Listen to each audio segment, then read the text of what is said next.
Because you got powerful legs. How'd you get the physique? Was it gym or how'd you get the physique? I've always been. She's actually not got powerful legs. Do you shower in your dressing room? Do you have a shower on the day of a fight or not? Tell us about the tattoos. Shut the fuck up, you little prick. But then I've got the Phoenix. Hey, prick.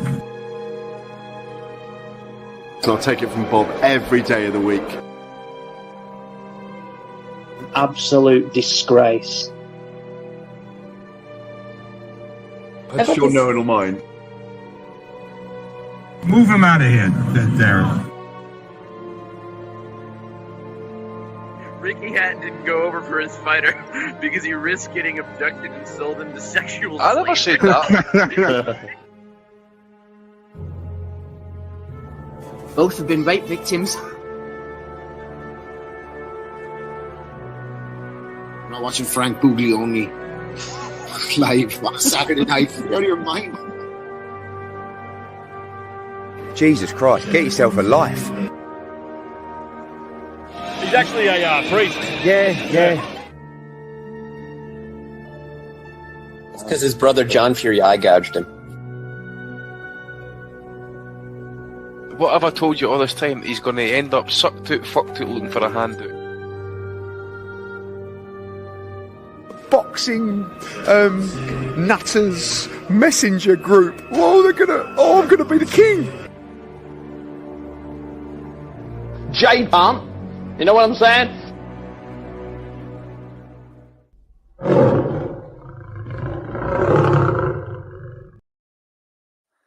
Welcome, everybody, to the 607th edition of the Boxing Asylum Nuthouse. You can find us at 8 o'clock live UK time on Sundays, 12 o'clock Pacific time, and find us wherever you find your favorite podcast the next day.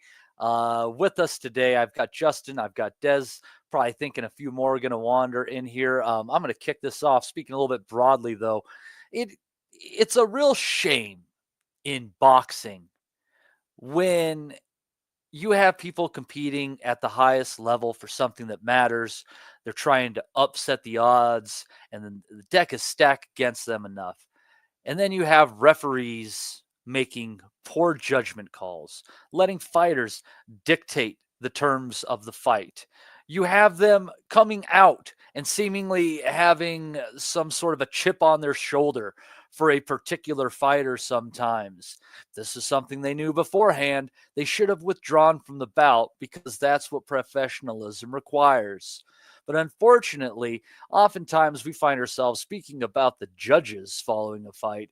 And today we're going to be spending too much time talking about the refs. And that's a shame because two young men were robbed of incredible wins yesterday on both sides of the pond by two different referees who have made themselves the biggest name of the fight rather than the guys in it. So two referees, Steve Willis and Marcus McDonnell. I'm going to offer a big old fuck you from the boxing community for ruining our weekend and ruining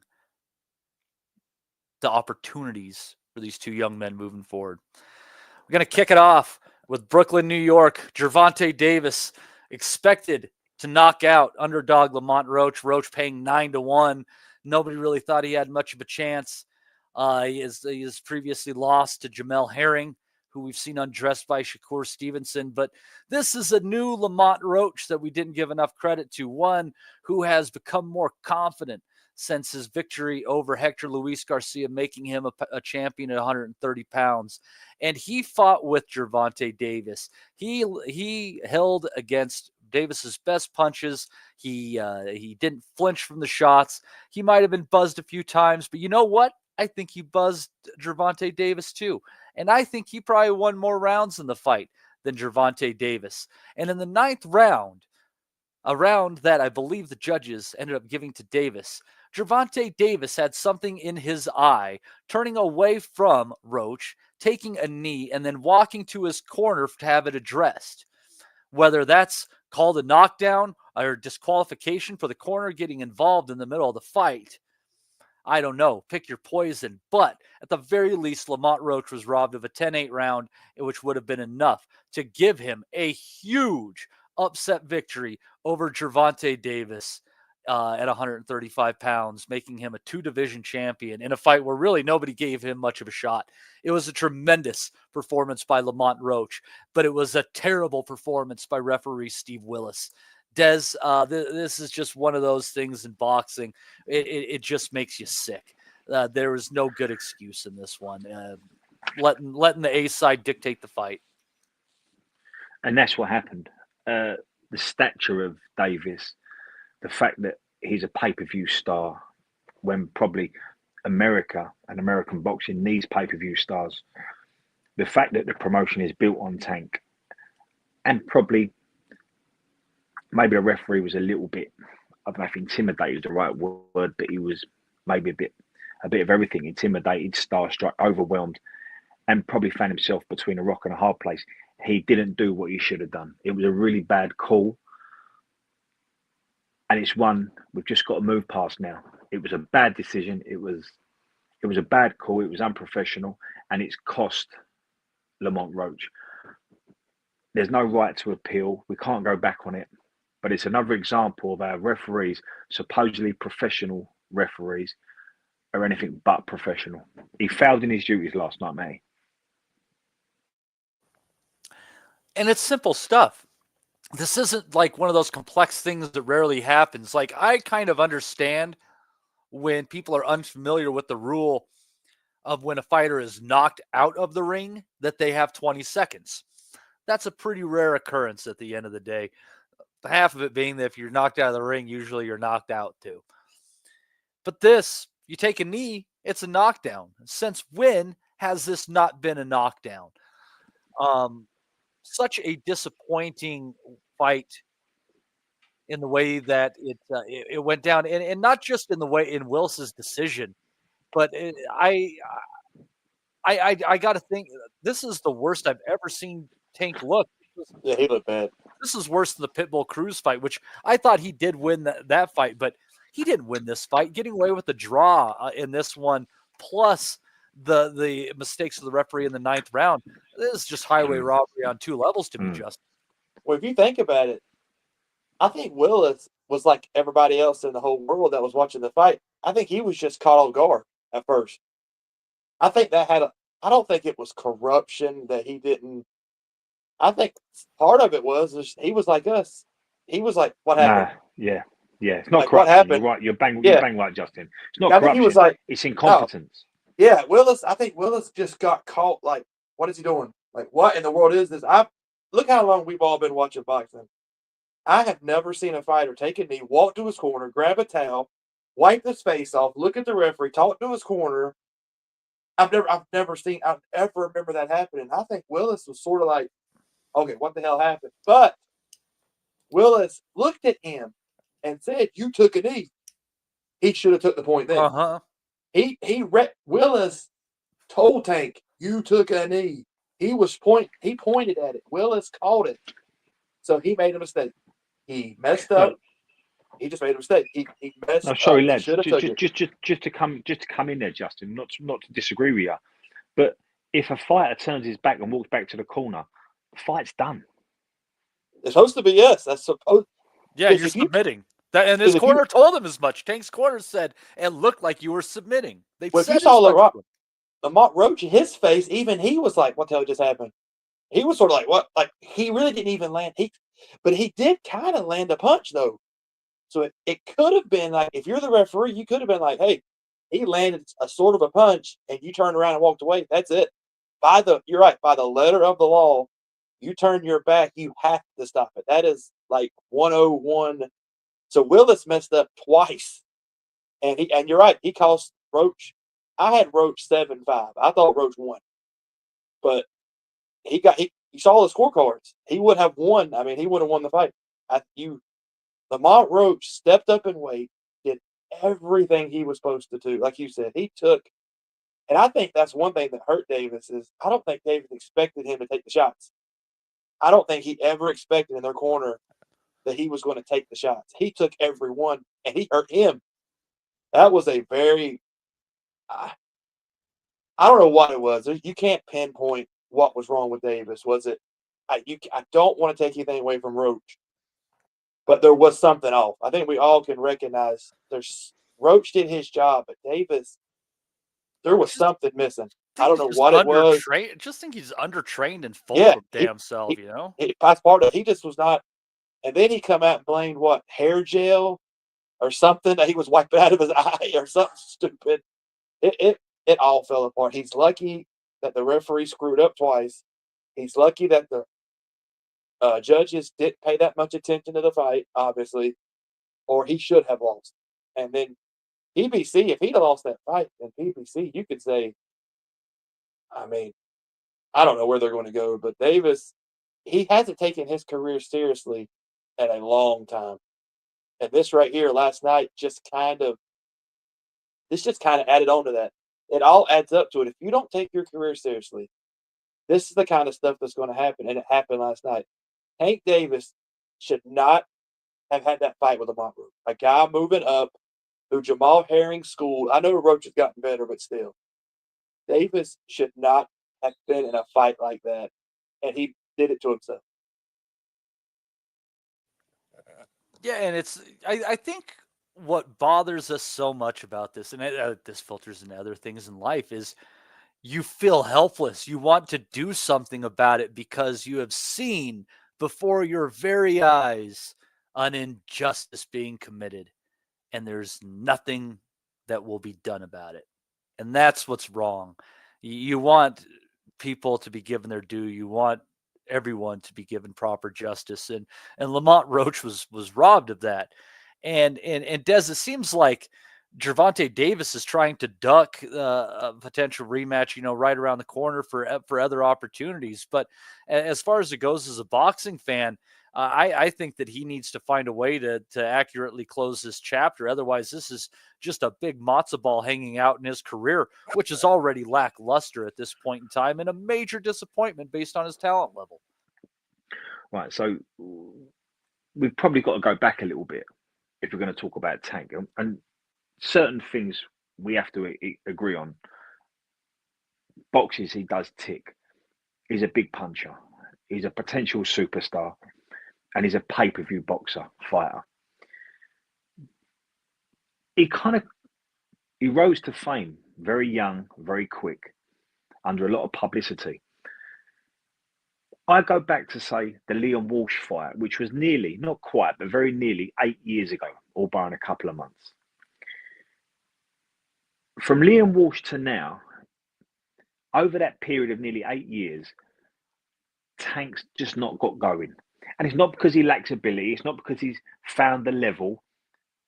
It just seems to be that he's that pay-per-view star in an era where pay-per-view stars don't have to fight the best.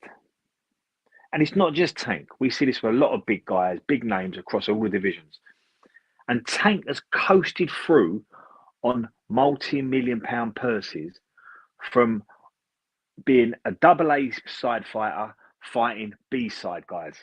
And if you look at his record, whether it's Hugo Ruiz or Ricardo Nunes, Gamboa, Santa Cruz, Barrios, Pitbull Cruz, Romero, Hector Garcia, Ryan Garcia, there's not a top guy in any division now. And Tank's been allowed to fester, hover, marinate in a very much a comfort zone. And for a kid of his talent and his age, with his profile, you can't have him or the people around him hovering in a comfort zone. And that's what it's been. Now, I accept you might have a comfort zone 6 months. You might have a period where in 18 months you have a big one and a couple of smaller ones. But Tank's had 8 years of hovering in a comfort zone. And what can happen is you just forget what it requires to be the fighter you should be. You forget what it takes. One training camp is like the other. Levels of intensity drop. Therefore, the bar drops a bit. And what you see is what you get last night. Lamont Roach, who nothing spectacular. He's a decent kid, but he's not a puncher. We've seen him beat at Super Feather by decent but not spectacular world champions. And Roach was another one of them characters you're bringing in who's the B side and Tank's the double A side. But what happened was Tank's in this is in this comfort zone now where just doing enough is more than enough. He's not raising his bar. He's not having to. The levels of intensity have dropped considerably. So now Lamont Roach has turned up absolutely on it, at it, over it. And he come with a game plan. And he's studied Tank and he's thought, I probably can't match him for punch and I can't match him for ability. And I've not been to the places in boxing that he's been. But what I can do, I can maybe outwit him and outfox him. And I can over tacticalize this fight so that I kind of stifle him a little bit. And if I can get him into them championship rounds, he might start doubting himself and he might start wondering, where does he go from here? And going into the 7th, 8th round, I thought that's exactly what happened. Lamont was doing nothing over spectacular, but he made it a tactical fight. And he'd learned to fight and punch in between Tank spurts. Tank's a guy that fights in spurts. And Lamont last night was fighting in between them spurts.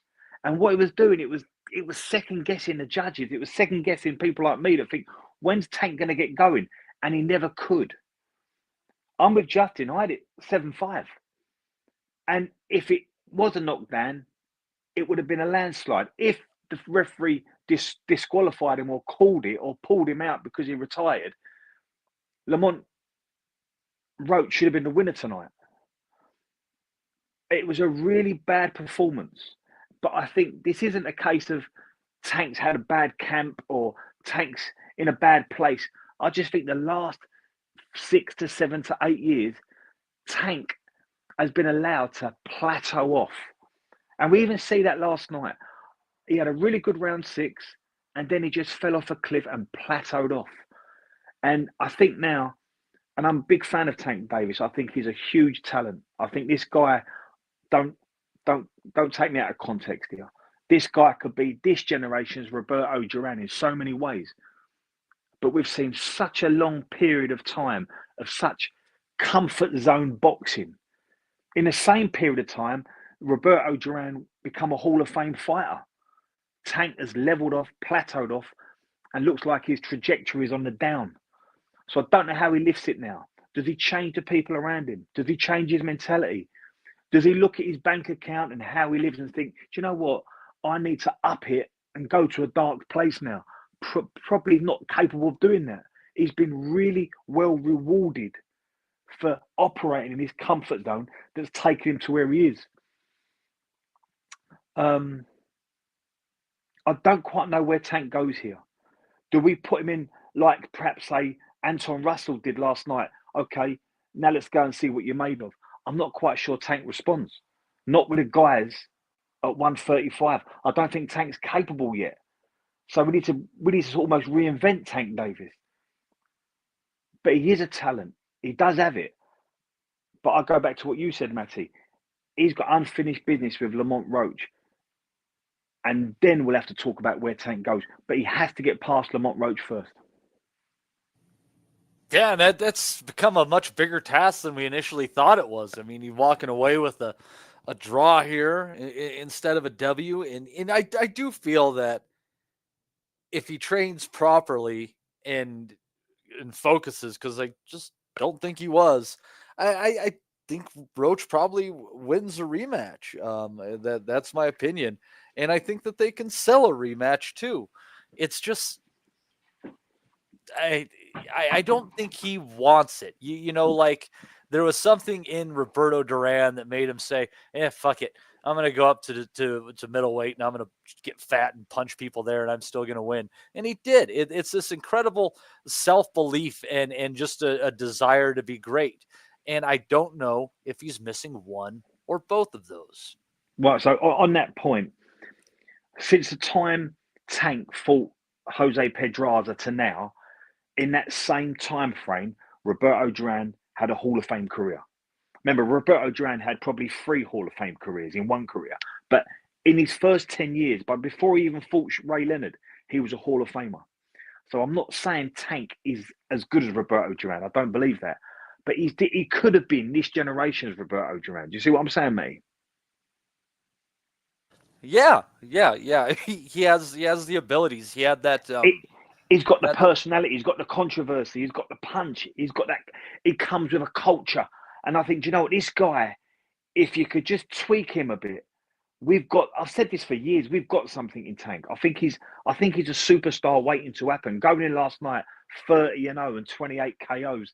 This guy, he brings that hip hop culture. He brings the power. He brings that swagger. This guy's got it. But there's a danger that the last 7-8 years he's leveled off, he's plateaued, and he's operated in a comfort zone. And in that comfort zone, he's been heavily rewarded financially. So it goes back to. Oh, sorry. Go on, mate. No, I was going to say, like, you look at like Triple G and Crawford, they didn't have the guys at their weight classes that would put them, that would give the mega fights. Davis has had those guys and still doesn't fight them. He's had them. They're right there, and they still don't do it.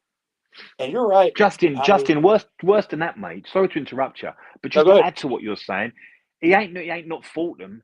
He's almost been a bit of a weight bully, bringing guys up from super feather and bashing them up. Yeah, Roach was supposed to be a weight bully fight. He just took the shots, and that's what stunned. You could see Davis.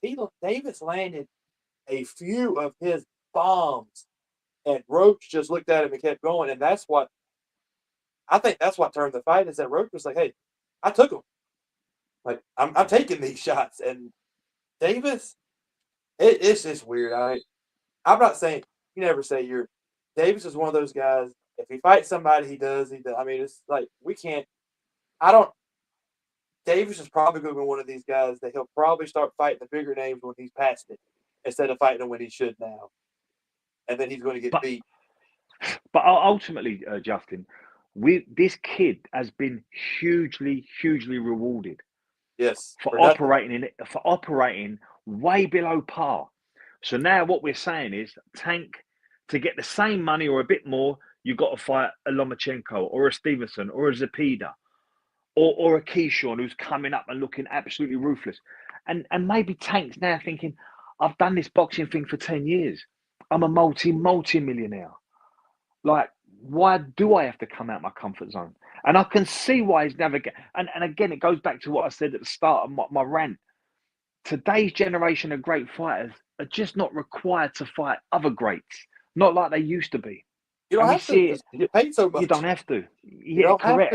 They're getting so much upfront money before they get there. They don't have to, Justin. Yeah. Why would you fight the top guys if you're making $8-10 million to fight Lamont Roach? Why would you? I mean, it's like it makes no sense. And honestly, everybody's different. But if I was in his place and they're going to pay me $5 million to fight some of these guys instead of fighting the other big guys, hell, you don't know what you might do or not do, because it's a situation that people like Al Heyman, but he started this, and I'm not going to get on the roll about the Saudi, but they're doing the exact same thing Al Heyman did, just at a more expensive level than Al Heyman did it. This money is not going to be there. That Saudi money is not going to last, and then that's just going to hurt boxing, because these guys don't even fight now unless they're getting paid crazy money. That's not going to last, and then we're going to be right back where we were. This is going to be the same thing. People, I know I don't want to get this is down a rabbit hole, but the Saudi money will dry up. Mark my word, this is not going to last. This is just a big publicity. It's just ran by the travel bureau over there. Once they're kind of like, hey, we're done with this, that's it. And boxing is going to be right back to where it was.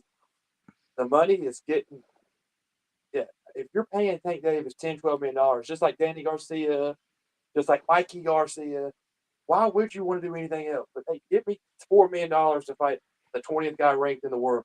Whatever, I will. I'll do it. Well, here's the difference between Turki Al-Sheikh and Al Haymon is that Lamont Roach wouldn't have been among the options that Turki Al-Sheikh gave Gervonta Davis for a fight. That's the difference right now. Well, I'm just saying, I'm just talking about in the longer picture, too, that money's going to dry up, too. This is just a... Sure. It's just a bigger... He's just a bigger version of what Al Haymon... Because Al Haymon started this, and Al-Sheikh guy has just took it to the next level of paying these guys way more. I mean, it's great for us, but it just won't last. Well, and you got to remember, like, the Saudis don't care as much if they lose money because it's, this is all part of, basically like, PR at the end of the day, more so than anything else. And that's why they're willing to take these hits. Whereas Al Haymon, I don't know where PBC is sitting right now, but I mean, he's basically burned through $350 million. So, yeah, everything is on very shaky ground. And if Davis isn't able to find a good opponent next time, or Roach next time, I don't know what's going to happen, but the market isn't helping this. This event was the second highest gate in the history of the Barclays Center. Okay. It was only beaten by like a Bad Bunny concert or something like that. So everybody made money on this. It was complete bullshit. It was, Lamont Roach came through it and performed incredibly well, but it wasn't one of the big names that people be expecting. But Tank still almost put 20,000 people into the Barclays Center. Tank sells. Tank is a star waiting to happen. He's a star already. He is a star, yeah. Tank sells. If you could get this guy into the lane of Oscar and Tito and them sort of guys, you'd have something that would revolutionize boxing in America. This guy, he hits so many boxes, ticks so many boxes, hits so many spots. But for we know, we've just spoke about it. He's been given too much upfront money, and this guy thinks, I can keep milking this cow, getting maximum out and putting 50% in, and that's effectively what he's doing. And look, there's a couple of things I say about Lamont Roach. He's not a puncher. He's a decent kid, pretty ordinary, very routine. He was one of the guys brought in to make Tank look good on an easy night's work. But Roach turned up. I will say this. If Roach had been a little bit more assertive and his corner had a little bit more about them, because bearing in mind, there's an inferiority complex in that group probably after when you go through a whole camp being, treated like the B-side, and you turn up fight week and you're treated like the B-side, and you turn up on fight night and that's your changing room and you come out when we tell you to. But if they had a bit more about them, they would have kicked up a lot more of a stink in round 9. That really should have, the fight should have come to a halt. And if you look at the way Billy Nelson reacted last night, after the whole Donovan and Crocker thing. Yeah, we'll get into that. We'll get into that. That shows you sometimes you can have very powerful, assertive trainers, corners that are very well respected with big voices. I think Roach's team should have been a bit more assertive yesterday as well. But it doesn't excuse the Willis bullshit. No, that was just one of the most awful performances from a referee. And I mean, maybe it's time for it to hang it up. It's just ridiculous given that, you had Harvey Dock working the card. He's one of the better refs in the sport. He I would expect Harvey to manage that far better than Steve Willis did. But alas, we'll never know. But fair play to Lamont Roach, who performed admirably. And probably deserved the win there in a couple of different fashions, kind of reminiscent of Sergio Martinez against Kermit Citron in its own little way. But anyhow, there was a few interesting fights on the undercard there. Gary Antoine Russell taking the belt off of Rayo Valenzuela with just a dominating performance, putting his punches together so well, very active. He wasn't necessarily the most accurate guy in there, with Valenzuela picking off a lot of his punches, but he kept Valenzuela's hands at home, and he was able to control the majority of the fight quite easily. It was honestly, this was one of the best performances from one of the Russell brothers that I've seen out of all of them, I believe, Justin. Yeah, he did. It's funny because I think Valenzuela, that's the guy's name, right? He said that Russell couldn't box, couldn't change tempo, couldn't do a lot of things. He did all that last night. He was in and out. And I think Des will know this, I love when a guy jabs the body. That's something that a lot of guys don't do because it brings the guy's eye line down. It's just a really good idea. I love when a guy will jab the body, just mix it up a little bit, head body with the jab. And Russell did everything. He was in and out. He was aggressive. He out threw him. He outlanded him. He just he did everything better than Valenzuela. He was stronger. And Valenzuela did not have an answer. I don't think he should have got the title shot, but he did earn the belt. I guess that's the best way I could word it. I don't think he should have got the shot, but he took the shot and he earned that belt because he dominated Valenzuela. He just, from start to finish, his pace never dropped. His energy level, it was all great. So Russell is going to be a man now at that weight class because if he fights like that and he's got that pop, and now he shows that he can box, that he has a little ability, Russell's going to be tough. And hopefully he'll fight more than his brother, which I think he's already proven that. So I was impressed. I did not expect. I think most of the people thought that he was going to lose. I think odds on he was going to lose. I know he wasn't the favorite in that fight, but he looked good. I was impressed. I really liked the way Russell fought. Yeah, it was incredibly impressive. Let's see here. Kermit Cintron in the chat says, "Who mentioned my name?" Danielle DeRossi in there throwing another 10 pounds, and you're keeping this alive. I appreciate it. Says, "Love what you boys do. Thanks for the podcast. We appreciate you very much. You ought to think about joining up on our Patreon, get those extra goodies, hop into the messenger group. Great bunch of folks in there to talk with. We have a good time throughout the week." Anyhow, this performance at the end of the day, Des, I think there was a huge gap in athleticism that made any differences between the fighters much more visible, just based on those physical attributes that Russell brings to the ring. Yes, there was, but we wouldn't have known that before the fight. I mean, there was an awful big question mark. There was a caveat over to how far Antoine Russell could go. I mean, look, we see him against Puello, and I thought he was systematic of a kid from a very good family. And sometimes when you have high achievers, but not top tier achievers, sometimes they all become a little bit entitled. They think we didn't get there because the game's not been good to us, or we've not had a fair shake, and we was given bad decisions when we should have got them, and we've been left out in the cold. And I've had a lot of that from the Russell family. Ridiculously talented. And when I watched Antoine against Puello, I thought, you've found your level here. You know, when it's time to bite down, when it's time to get ugly, I don't think you fancy this. I think you're a brilliant shadow boxer, and you're great on the speedball, and you know how to skip, and you know how to be a great sparring partner and bash kids up that have been brought in. But under the lights, against a kid that means it. And remember, Puello was 22-0 going into that one. And Puello's doing his own bits now. Puello's going to be a world champion, or definitely fight for world titles. So I kind of had an opinion about Antoine Russell. And last night, the matchmaking, on the back of Venezuela coming off the Pitbull Cruise win, and on the back of Venezuela being a little bit on the up, and people being high on him, I thought, now we'll find out a little bit more about Russell. Now we'll find out if he really fancies this. I can't tell you how impressed I was with him. You know, you talk about a complete 180. Against Puello, he looked a little bit sorry for himself. He looked entitled. Last night, he said, I'm not going to give anyone any opportunity to tell you I ain't a good fighter. And he went out from the very first bell. He was alpha. He was dominant. He was proactive. He had every punch in the book. He had the lead uppercut. He was leading off the hook. He had that beautiful stab jab to the body and then bringing it up to the head. It was stab jab to the body, right hand straight. Really good performance.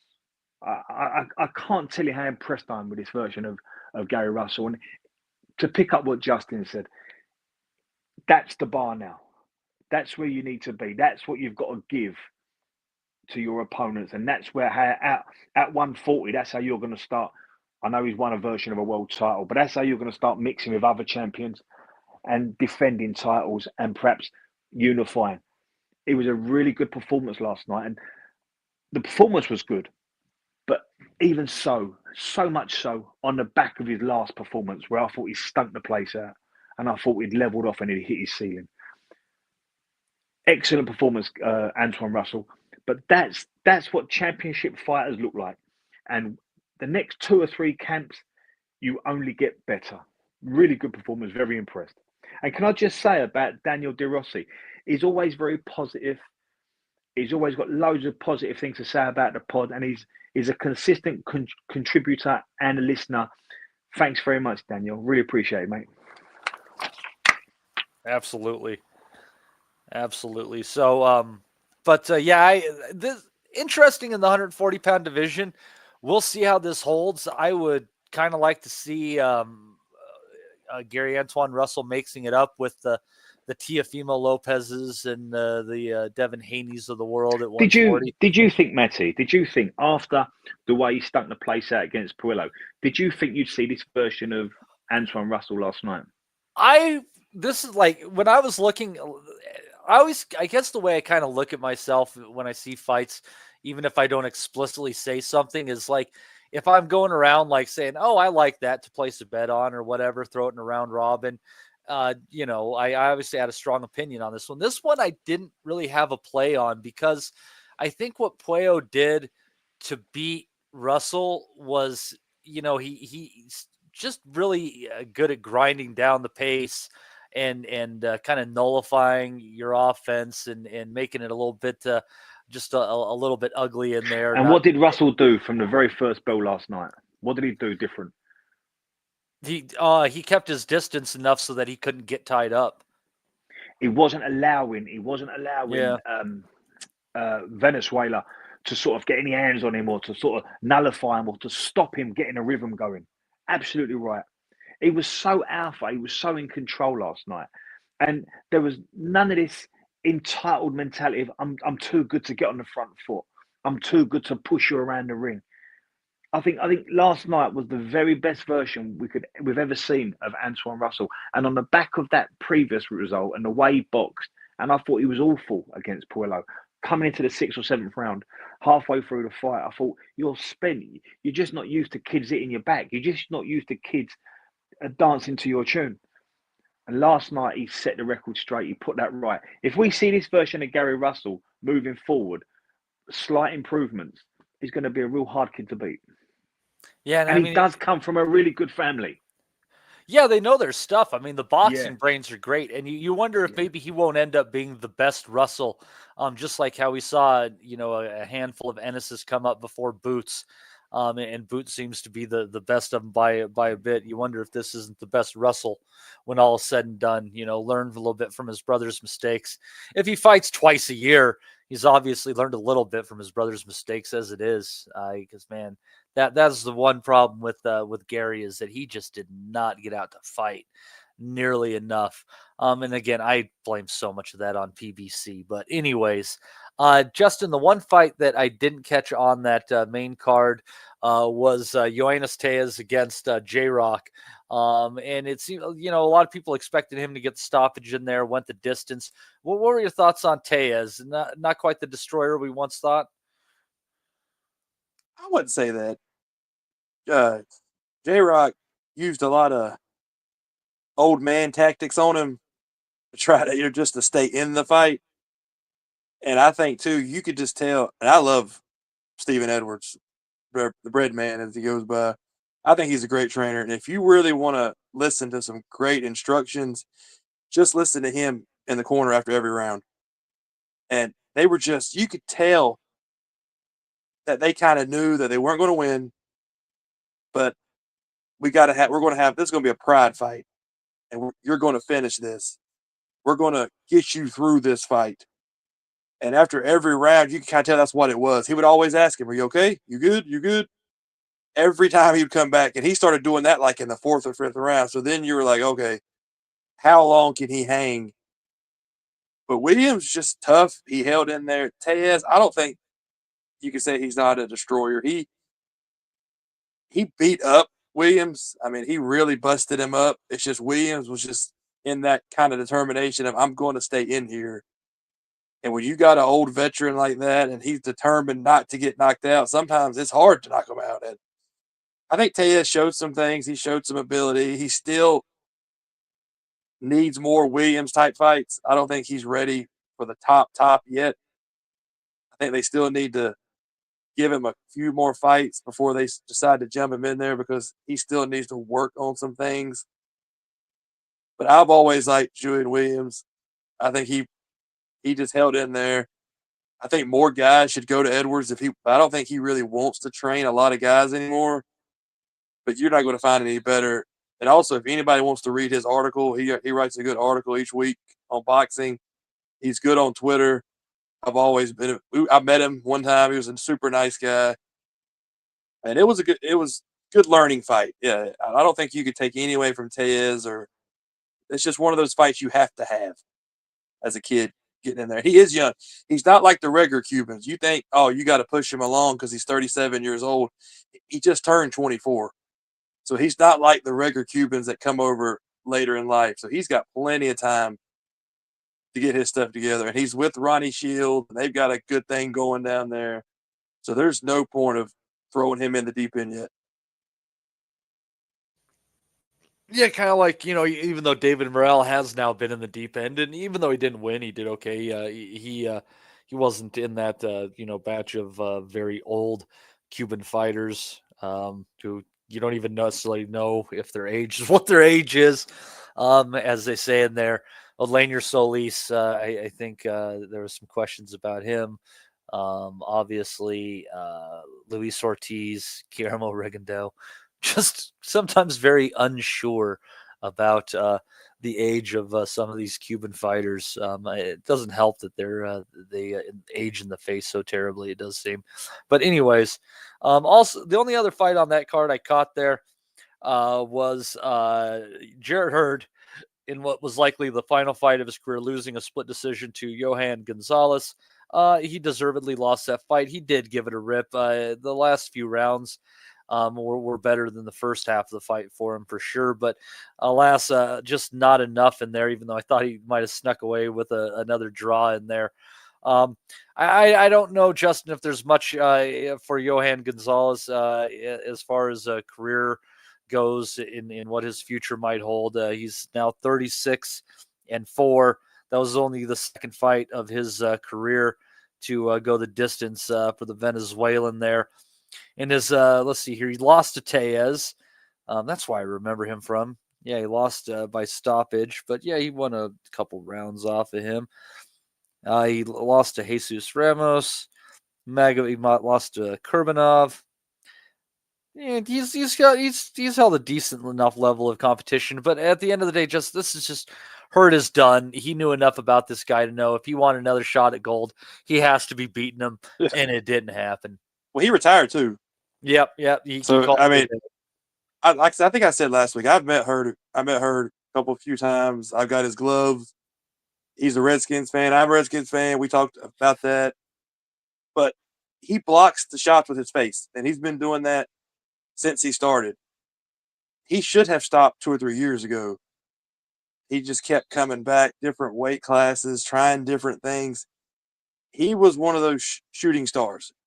His style, he had to get it quick. He did, but he should have stopped a couple years ago. I've always been a big fan of Hurd. You knew when he showed up that he was going to fight, and that it was going to be entertaining while he was there.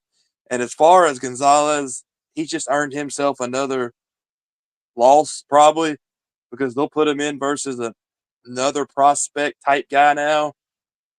So yeah, I mean, he earned himself another payday. That's the only thing he really look at. He's going to get paid again to lose, but he did earn another check.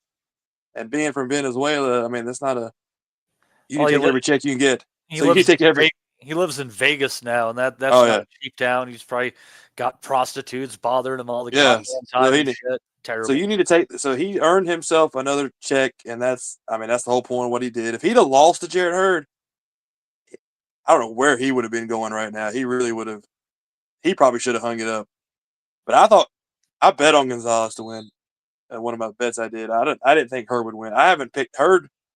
Like I said, he should have stopped a while ago. But he had a good career he made the maximum out of his career for the talent he had. I don't know a better way to put it. He was a tough guy, kind of a weight bully that hit his ceiling. So yeah, I'm glad he's done, but I always liked Hurd. I still think one of the best all-action fights that we didn't get to see in this generation was Hurd against Munguia when they were both at 154. Yeah, that would have been well, you got both guys that don't really have good defense, use their face, and they would have stood right in the middle of the ring. Nobody would have boxed, and that would have been somebody would have got hurt though. Somebody would have went down, and that's one of those fights you probably were like hoping somebody actually got stopped because those guys didn't need to take 12 rounds from each other because it would have been brutal. Fun for us. I mean, not too fun for them. But now Munguia, after his last knockout, I don't even know. Yeah, when you're getting knocked out by Frenchmen, you need it takes a real hard look at your career. But him versus Gonzalez now, comeback fight. But he's going to fight. He's rematching that guy, right? I think they already said that. I think that was the plan, and I'd like to see it. Like it's as far as it goes, I don't know that I gave Sriracha a round in that fight until he did get around. He just landed the Gabe Rosado shot. It was great. Like he just so. Oh man, what a freaking what a sport this is. Anyhow, that was all I had from the PBC card there. If there's anything else that you caught on that you want to talk about? I know there's a few other fights on that YouTube portion, but I didn't see it. I don't know what the hell's going on. I'm good. You move on. Groovy. That's fine by me. So next up in our card of terrible errors by officials, I really think that Marcus McDowell came in with a chip on his shoulder for when it came to Paddy Donovan, because in his fight with Lewis Crocker, he was constantly on Donovan when both fighters were leaning in with their heads, ultimately taking away 2 points from him for use of the head. And yeah, and I wouldn't even say it was like headbutting. I said like if there's anything that Donovan kind of does on the inside, he kind of uses his head to try to maneuver your head around or your glove. It's some pretty savvy tactic and not entirely legal, but I didn't see him headbutting Lewis Crocker. Both were leaning in. And then towards the end of the 8th round, he knocked him down. And then Crocker is struggling against the ropes. The crowd is screaming loud. The referee is not close enough to step in to stop the action. And Donovan lands one more right hook right after the bell. And Crocker goes down. The referee DQs Paddy Donovan, who is basically inconsolable after the fight. It was just a terrible performance from a referee for me, and I just felt like he had it out for Paddy Donovan. I don't know if you agree or disagree with that, but it just felt off to me. Yes, it did feel a bit off because our eyes don't lie to us. And I'm going to talk about the fight, and then I'm going to give it over to you, and you can we can pick apart the conclusion and how we all saw it. Through all of this, probably what don't get mentioned enough is what a brilliant performance Paddy Donovan put in. Paddy boxed brilliantly, and a lot of people, myself included, fancied Lewis to get to Paddy. Around 8 or 9, I just thought the pressure, his intent, his proactivity, he'd walk Paddy down. I think Paddy's amateur style, where he relies on his feet first, would take an awful lot from him. Now, from the very first bell, it was clear of both kids' intentions.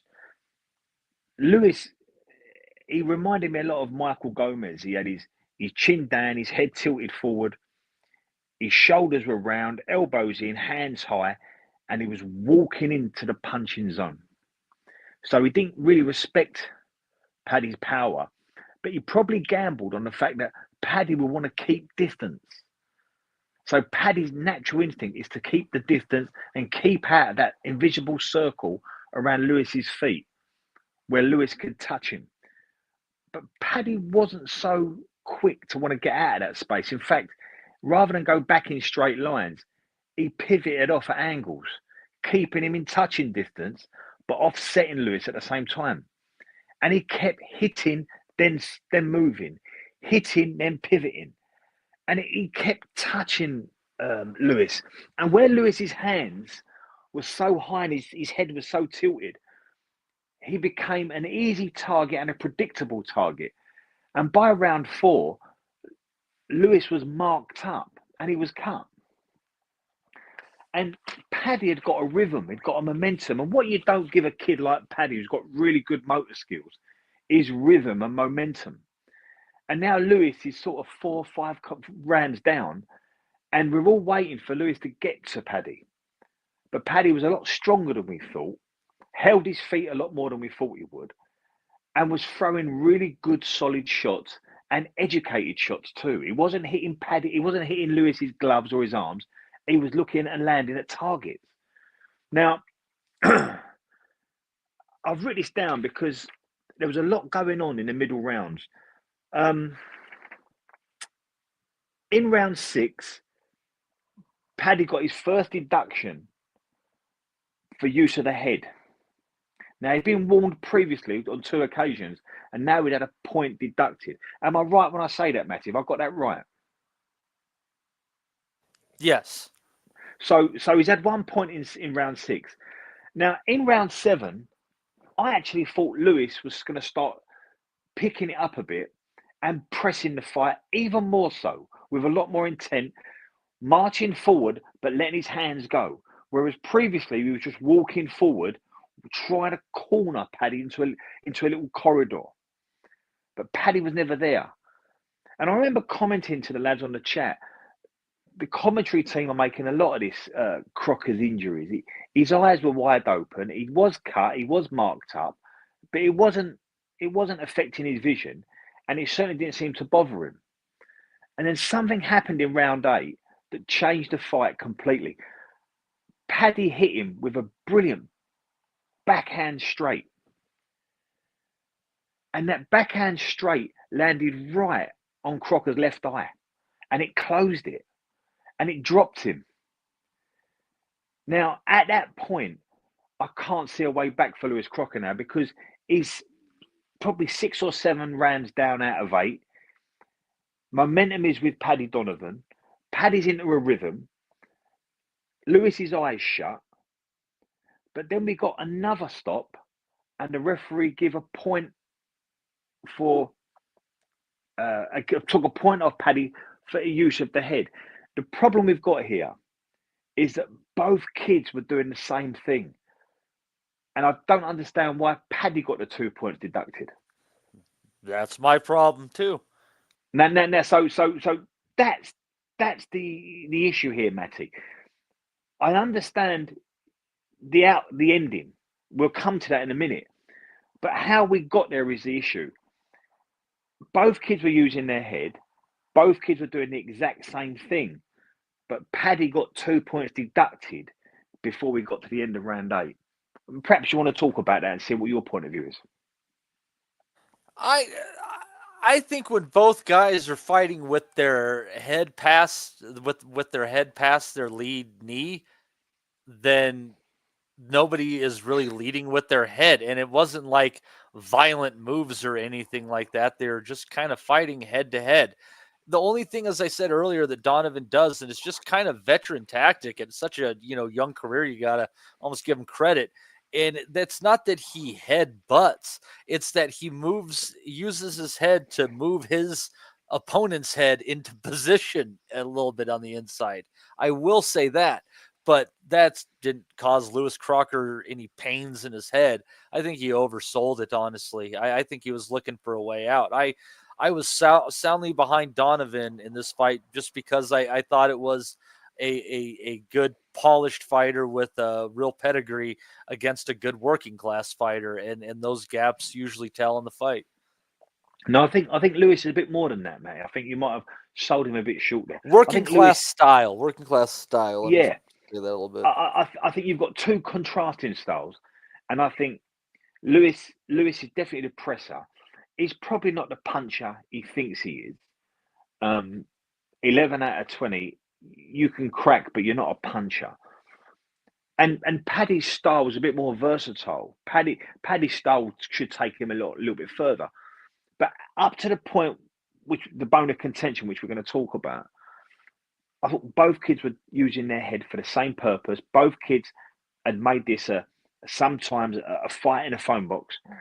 And it was surprising to me why Paddy was picked out and why he got to the point where, coming at the end of round 8, he was a kid with 2 points deducted. Now, I might have got my numbers wrong, so people in the chat can help me out. I know he got a deduction in round 6, and did he get, or if you know, Matty, but I don't want to put you on the spot, did he also get a point deducted in round 8? Yeah, for the use of the head, yeah, he took a second point. And so after the second point, that's when he's gone the front foot and he's hit Crocker with that beautiful southpaw backhand. He turned it up because he felt like, I have to get this guy out of here, or this guy is going to disqualify me. Correct. And just as I said to the lads in the chat, the facial, the markings and the cut hasn't really affected Lewis. That's when it had a serious effect because his eye had shut. Lewis got up and with his head down because he couldn't see, he was swinging. And he caught Paddy a few times. But now we've got a fight. Both guys have locked on. Paddy's looking for the stoppage because he knows he can smell it, he can sense it. And Lewis is fighting to hang in there. In reality, Lewis ain't got another 2 rounds in him. His eye was shut and he was losing the fight. And all Paddy had to do now was not get caught in the championship rounds. But 2 fighters locked in, they don't think bigger picture. They don't think that far down the line. They just want to close this show. One wants to win it and one wants to survive and hang tough. Then there was a bell. And I'm absolutely convinced Paddy heard the bell. And he just landed one after it. And you might think, well, do you know what? With the tempo of this exchange, with the way we're both engaging, I would be forgiven for that.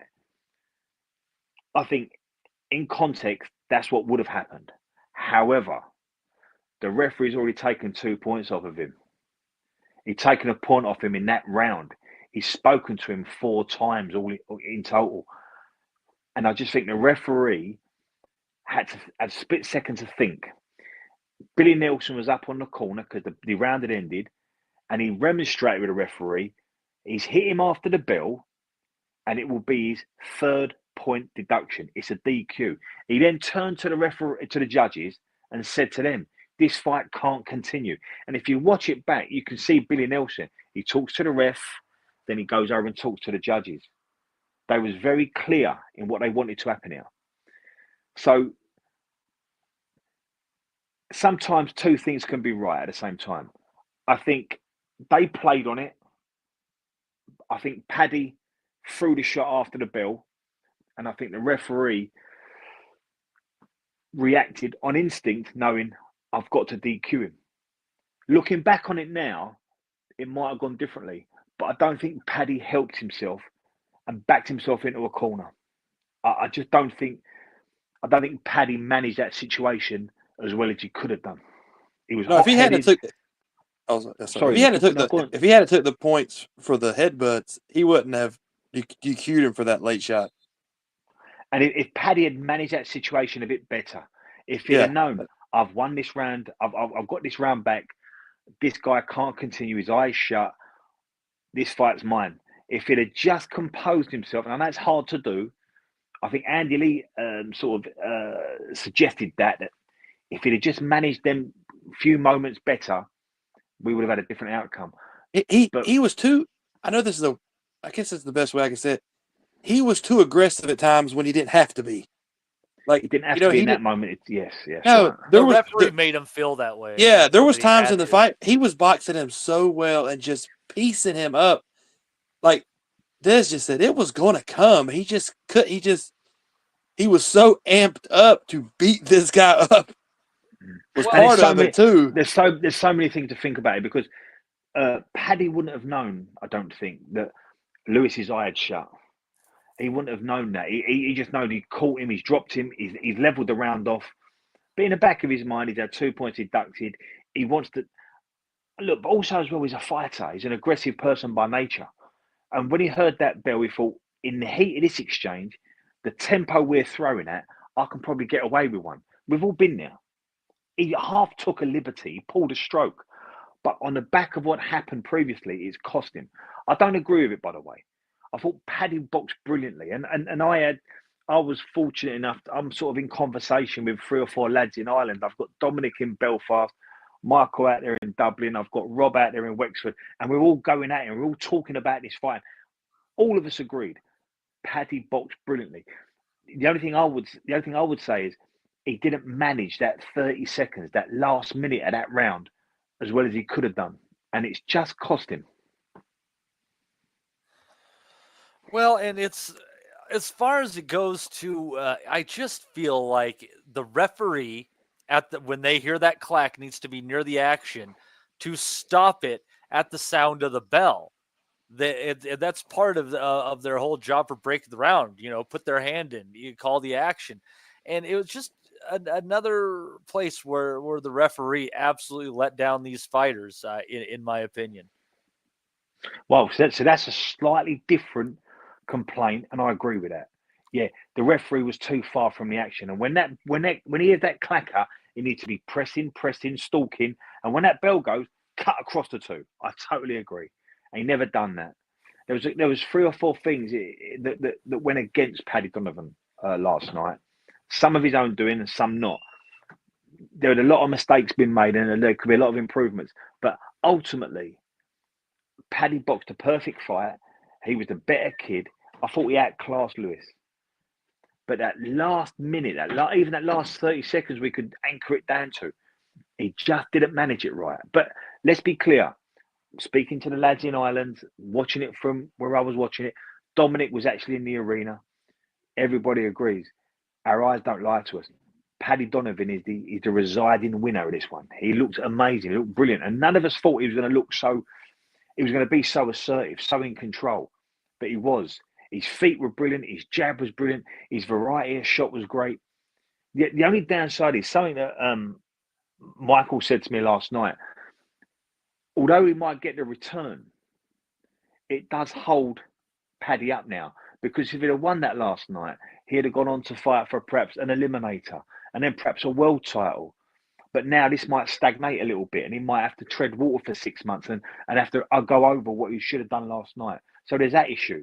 But there's also someone that made the point, I don't know who it was, that this might have done him a favour because let Boots sort out his bits, move on, a title comes vacant. I think it was George said it in the chat. And then if Paddy's turns up in the next fight like he did last night, he beats Lewis and then he fights for a vacant title. And I'd fancy Paddy against anybody else other than Boots. So it might work out for Paddy. We just don't know how this is going to play out yet. Yeah, and I think that that is the small criminal portion of this that is not discussed outside of the stuff that is being discussed. Is just that you have a guy who potentially has a title opportunity who is going to be completely out of his depth, as opposed to a guy who, if given a title opportunity, just might really surprise some people, because I think that Paddy outperformed a lot of people's expectations last night, and I don't even necessarily believe that we saw every gear that he had to offer either. So no. So Paddy's ceiling is a higher one. I mean, in the past, I've said I'm not quite sure how far he can take this style, but he let his feet stick a little bit last night, and he was prepared to stand in that mixer for a period of time, and he wasn't going back in straight lines. He was coming off at angles, so he was still in touching distance, and he knew when to throw, when not to throw. It was a brilliant performance last night, and I'm a little bit like Georgie in the chat. I think that this might work for Paddy, because if he gets another payday, and look, Belfast is a brilliant fighting city.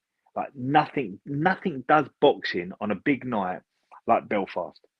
If it's the right fight, there's no better place in the world than a fight night in Belfast. So if they can do that again, it's a big event.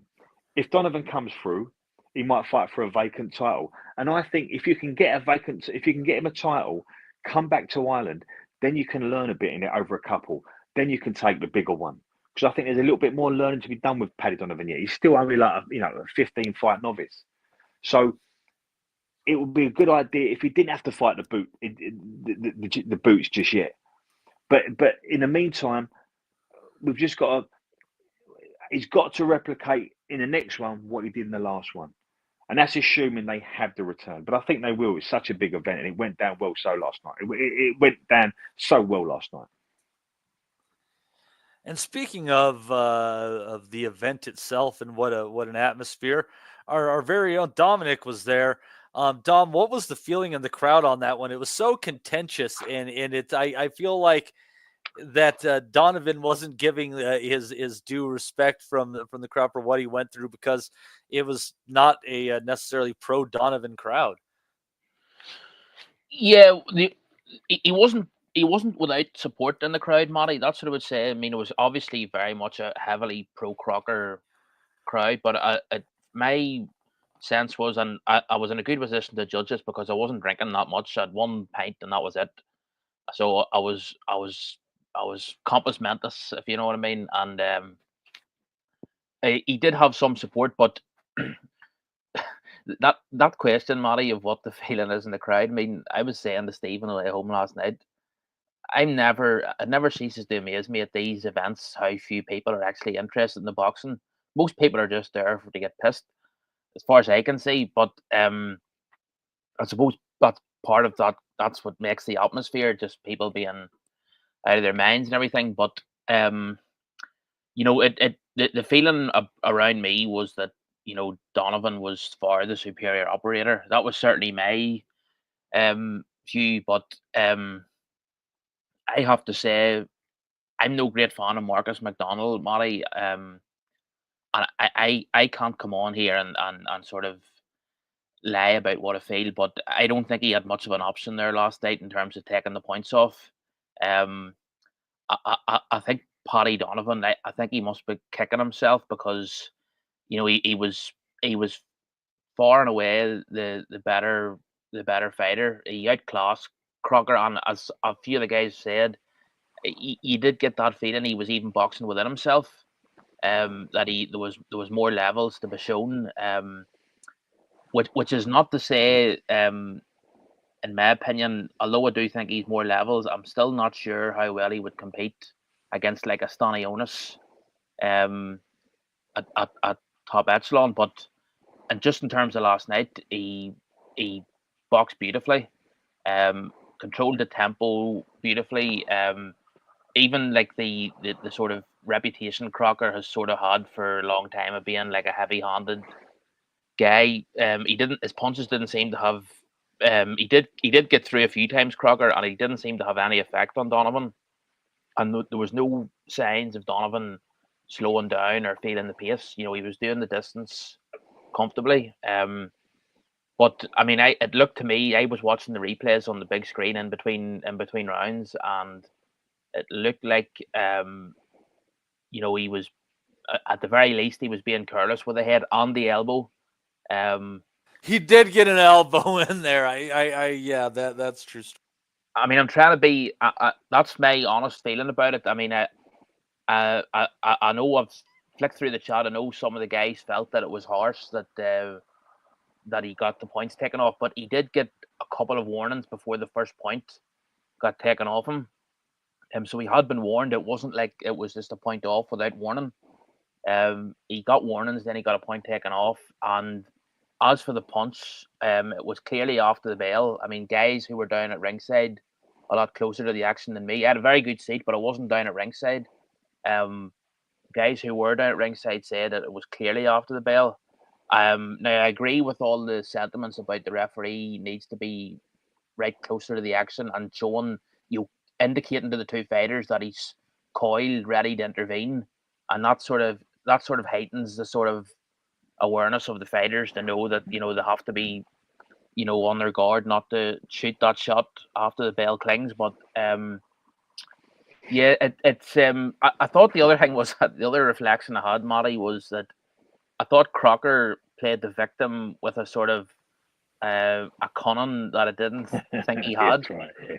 I mean, you could tell he was sort of inviting Marcus McDonald. He was turning around to Marcus McDonald, showing him, you know, the way sometimes Ukrainian fighters like Loma or Usyk have been guilty of sort of, you know, you sort of refereeing their own fights in terms of low shots and body shots. Mm-hmm.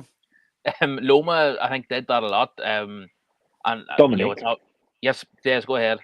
It's great to hear from you, mate, and thanks for coming on, because you was there last night, and you're a real boxing man. So even though everything you saw tells you that Paddy Donovan was going to win, a boxing person knows when you've had 2 points deducted, you have to tread carefully. And Justin said the same thing, and that's how boxing people see it.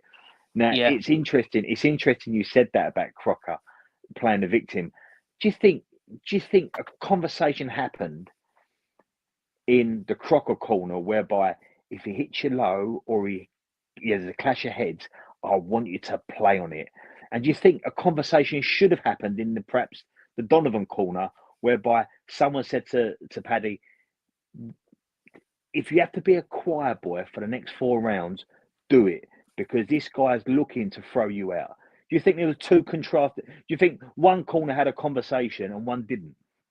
Yeah, I mean, I definitely think I was looking very closely at Billy Nelson from my vantage point and looking at Crocker, and there was definitely a lot of communication between the two of them. And I think I would not be surprised if they had a sort of premeditated plan going in that they were going to try and highlight anything that was, you know, bending the rules or pushing the rules. And in terms of the other side of the equation, you know, with Andy Lee in there, and you know, sometimes you think of the obviously Paddy Donovan comes from a traveller background, and you know the reputation of the travellers is often that we live on our wiles, we live on our wits, and they sort of pride themselves on being cute and crafty, and you know, not allowing people to get pulled the wool over their eyes. And on those grounds, you sort of would maybe have expected them to be a bit less naive. As you say, you know, when you have, you know, I can understand guys pushing it until they actually get a point taken off, you know, pushing that envelope until they actually get a point. Yeah. That's being a true professional in many ways. But once you get a point taken off, you sort of have to really... You rein it in, don't you? You have to moderate. You have to sort of modify the way you go about your business, and you know you have to sort of, especially if you get a point taken off. Donovan got a point taken off. The first point was taken off in the 5th or 6th round or halfway through. Fourth round, wasn't it? Yeah. Well, that's it. I mean, and there you go. Like, so that leaves 2/3 of the fight to go.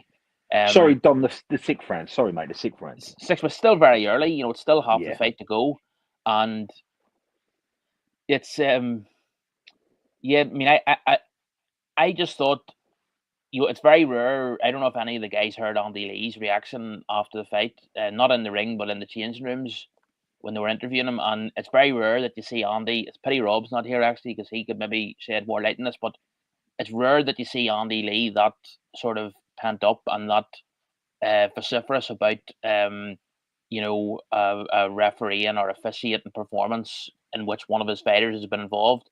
Typically, he's very, very measured. In the ring, Dom, he was very measured last night in the ring, straight after the fight, because I think the Donovan corner had to handle that a little bit. They had to tread carefully as well, I think, because that could have been an awkward one last night if they'd have played up or gone a little bit over the top. So I was quite impressed by the way. I know Paddy was ready to sort of, you know, take the handbrake off, but I think people around Paddy held him back, sat him down. Andy held him back, but there was other guys in the corner. There was one guy in particular who was really... I see that guy, yeah. He was revved up. I don't know who he was, but he was sort of celebrating the win. I think they all knew straight away. Like I was watching it, and everyone around me a lot of them didn't understand what was going on, but I knew straight away what had happened. I knew what Marcus McDonald, and it looked to me for a split second like Marcus McDonald was trying to go through his mind and think, how can I get out of this? How can I resolve this without disqualifying Donovan? And I think it looked like it just dawned on him that, you know, I've made the decision. I've waved this off. You could see him mouthing. It was after the bell. I've no option. That's what he was mouthing. And guys who were down at ringside told me, who were literally right outside the ring, said he was mouthing, I've no option. But I just felt I do agree with the sentiment that it could work out well for Donovan, as long as I think they need to go. The thought I had coming home last night was, if he had been caught out last night with use of the head and use of the elbow, it would have come back to haunt him higher up the level. You know, it would have got him eventually. It would have got him in trouble in maybe a bigger fight. You know, you're especially if you're over in a big, say, fighting on a big American card. Some of those American referees can be very, very pernickety. So I think I would, if I was advising them, I'm not sure they're not going to take any advice off someone like me, but I would really say they need to have a look at that. They need to just, you know, because he was so superior. You know, he was boxing. He looked like he was boxing within himself. I mean, just another general point. If you look at the contrast, there was a big contrast between the two fighters, just in terms of, you know, Crocker has the earmuffs on. He comes forward with that sort of with the high guard, and I always prefer a style like Donovan's, who for his defense and for evading punches, he relies on upper body movement and head movement and parrying shots, as opposed to just putting the earmuffs on. Now, having said that, Crocker's with the earmuffs on, he does have a very tight defense, and guys who were down close at ringside said to me that Crocker did take a good few shots on the gloves and on the arms, but that being said, he was still outfought and outthought, and it can make you lazy as well, though, Dom, can't it? When you've got your hands up and you're walking forward, you take out all the elusivity of it. You're not looking to slip or catch anything. You just rely on your high guard to catch the shots. And I think last night Paddy caught him a few times around that high guard. And a really good him fight. Up pretty early. Think about when Martin Murray had that sort of defense, and if you think of when Martin Murray fought Golovkin, you know, a really top drawer attacking fighter will open you up, will punch around you and punch over you and praise that defense open. I mean, it'll take them until the championship rounds, until they really break through. But I always find that sort of defense. I mean, Arthur Abraham had great success with it at a very high level, but you saw when Roach fought him, like, you know, a real top guy can work that out. Yeah, you can keep his hands at home. It's, you know, yeah, prime Pavlik, prime Abraham, Pavlik all day. Pavlik threw 80 punches around. Yeah, I think it's one of them situations for Crocker, because he probably knows his hands are not as fast as Paddy's, his reach ain't as long, and his feet ain't as good. So he thinks, I'm just going to shut the space down where I can go to work. But I think Paddy surprised a lot of people, me included. He wasn't going back in straight lines, and that was a big difference to last night's fight. Yeah, normally he goes back in straight lines. He cuts a really nice angle. He really does. He does, and he doesn't. He kept it a little bit shorter. His feet stuck. He pivoted off a bit, and he worked in that space. And that caught Crocker out last night, I think. And going into round 6, you could see he was marked up and banged up. So to go back to Dominic's point, Paddy was punching around. I was very impressed with Donovan. Like, I know I've said I don't have much sympathy with him for being disqualified, because I think he needed to show a bit more wit and a bit more awareness of the situation. But in terms of his actual performance, I thought he was very, very impressive. And he has the one with far greater potential in terms of, you know, mixing it with better competition. But yeah, it'll be interesting now to see what way it. I mean, the Paddy Donovan fans around me, I could hear them shouting afterwards that the rematch should be down in Limerick, which is where Donovan's from. But yeah, You wouldn't take that at Belfast, would you, Dom? if you were Donovan. No, I mean, if you sorry, Justin, if you've got the interest of Irish boxing, I mean, Belfast is the place to have that, isn't it? It is. I mean, it's an interesting one. Steve was telling me last night that it was the first time in a long time that he's seen all the guys from the south of Ireland, the media guys, making the journey up to Belfast. Because with Mick Conlon sort of falling by the wayside, a lot of the hopes for anyone doing anything from the south of Ireland are sort of resting solely on Donovan's shoulders. And the bigger question is, and I don't really know enough about this, but just the environment down south at the minute. You know, there hasn't been any big time boxing down there for an awful long time. Just with the whole situation with the MTK thing and all that there. So it's just not really the conditions really are not propitious for bringing big time boxing down south. And I don't know what sort of fan base Donovan could bring out. I mean, obviously there's a big traveling community behind him. That could be enable him to muster a good support. But I think if he could if they got a referee that they were happy with, they would probably come back to Belfast. And they know as well that they know how comfortable he was in there. I mean, if you look, he wasn't marked up or anything. He could fight again in 6 weeks if he needed to. As for Crocker, he'll have to heal like that damage. I don't think he'll be ready to fight. Probably until late summer, maybe. With that damage around his eye, midsummer at the earliest. But yeah, I mean there was violence after the fight there, and they would probably need to think about that in terms of rematch as well. Because now that the violence has happened once between those two sets of fans, it's very strong chance it could break out again if the two sets of fans were brought together. So yeah, Crocker, I thought he was a bit one-dimensional, and as the fight went on, Donovan's superiority was just becoming more and more visible. So yeah, it's but I go back to it. I do think he was careless, at least with the head, and I don't think the referee had much of an option. And I'm really not Marcus McDonald's. I don't really have much time for him as an official. So yeah, that's what I made of it. Yeah, I'll tell you what.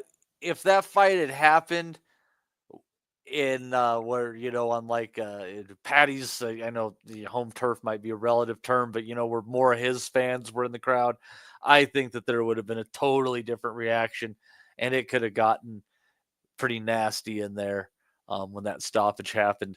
Justin, what do you think of this fight? It was a heck of a way to spend an afternoon on the East Coast of the United States watching this affair from Belfast.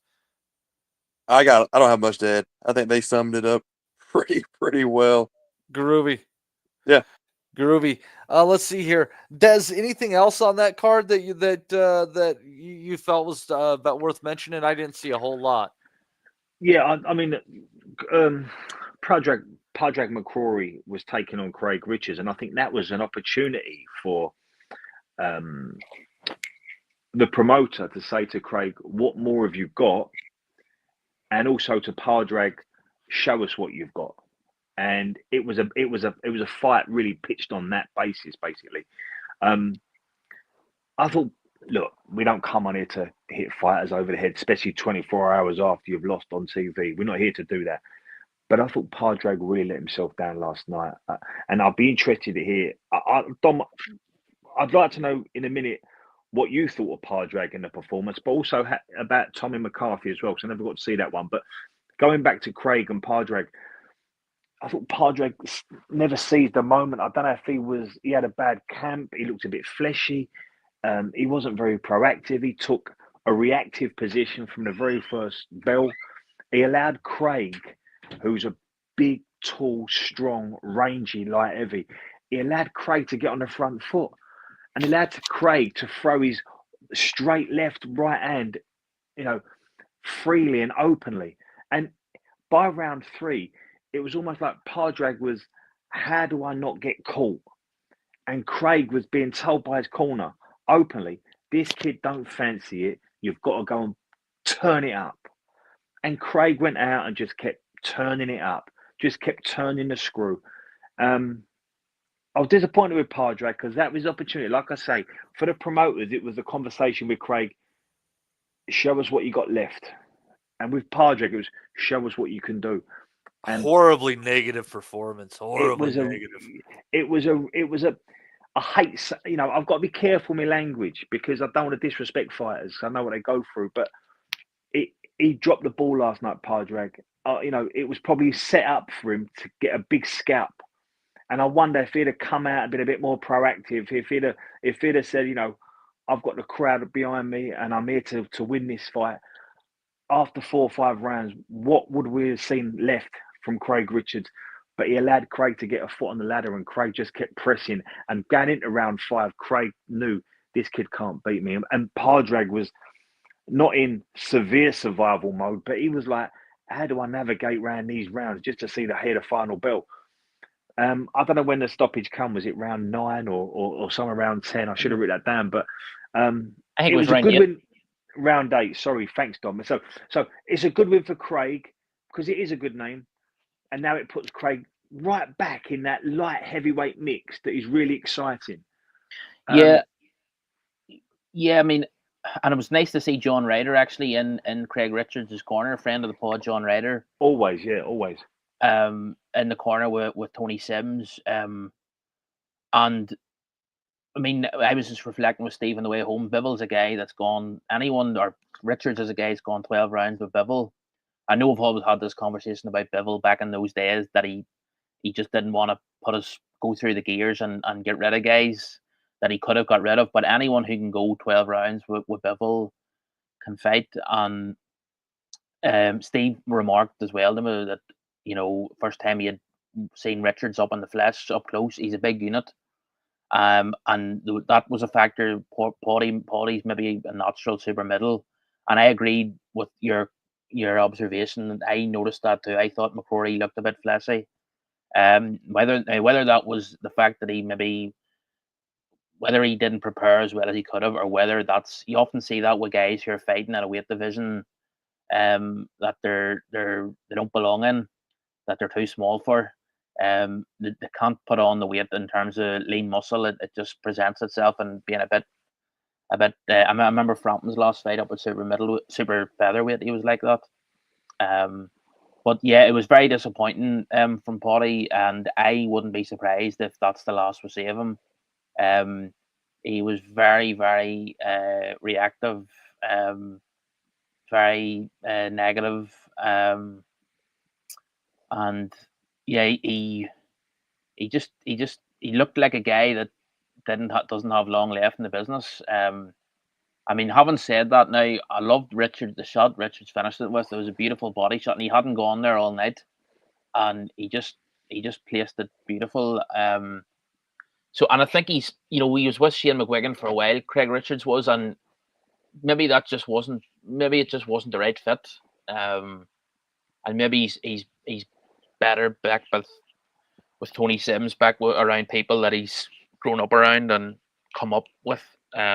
He had some odd fights when he was with Shane, though, didn't he? Yeah, he did. Yeah, he did. Yeah, I mean, like going in last night, Dom. I think he'd lost. I think he'd won 3 of his last 6 or 3 of his last 7.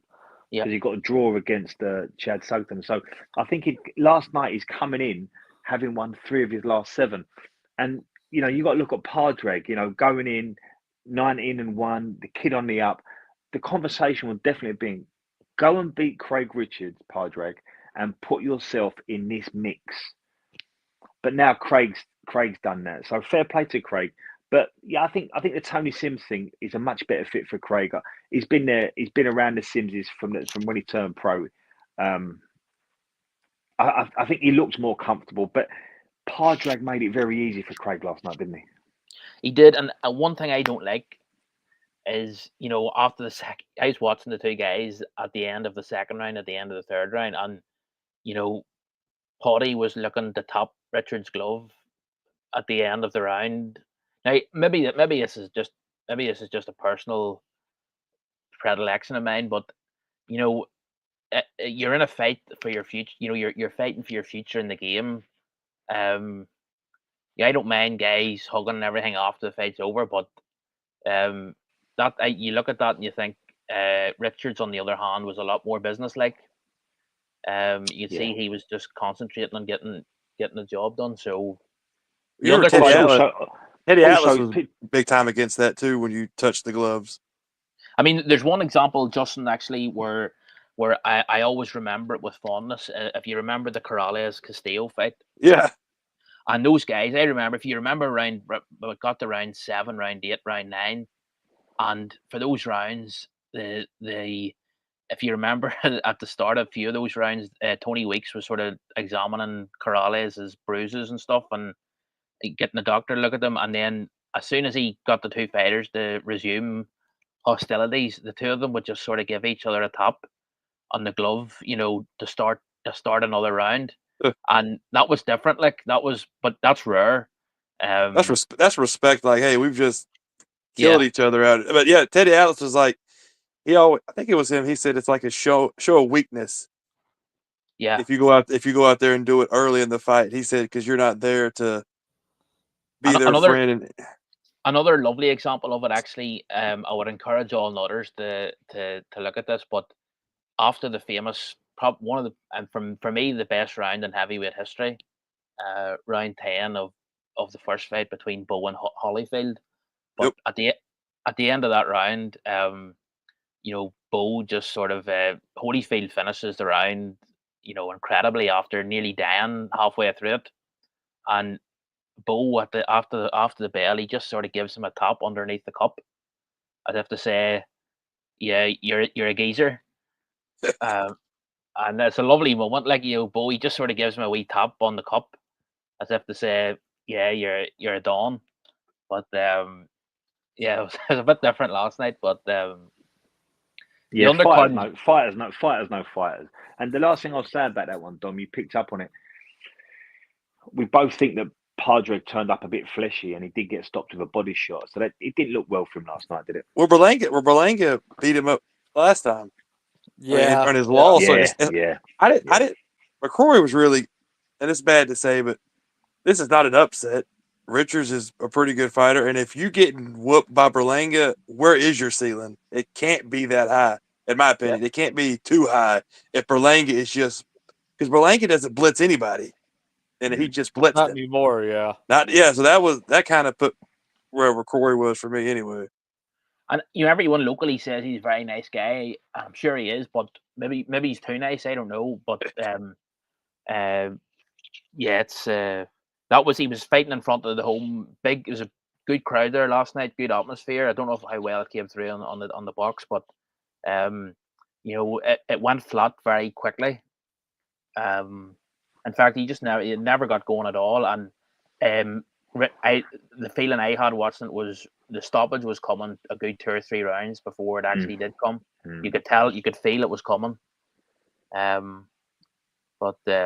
didn't offer enough coming back, and it's like, and there was a couple of kind of surprising stoppages on that card too. I mean, wasn't the Stephen Ward and Tommy McCarthy, that was a bit of a shocker there, correct? Well, yes and no, Matty. I mean, both these guys should really be retired. That's the honest truth about it. I mean, and in fact, the word going around, circulating around the ring last night was that both guys would be now retired. Even the guy that Stephen Ward, even the guy that won it. I mean, Tommy McCarthy beat Stephen Ward as an amateur. Steve told me that last night on the way home. I didn't know that, but that's what Tommy apparently beat him comfortably as an amateur. And Stevie was a light heavyweight for a long time. Now up at I'm assuming that was a cruiser last night. But I mean, he's been out fighting all sorts of places. He was out in Central Asia fighting a few times. Tommy, he just looked like a guy that these two guys, they've sparred each other loads, and it looked like Tommy just thought this was another spar. And the other guy showed up to fight and caught him exactly, off guard. Yeah. So I mean, I mean, I haven't. Tommy's usually a lot more fleshier than that. I haven't seen him as lean as that for ever, I think.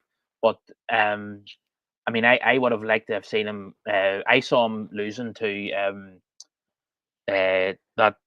What's his name? Is it Chivon Clark?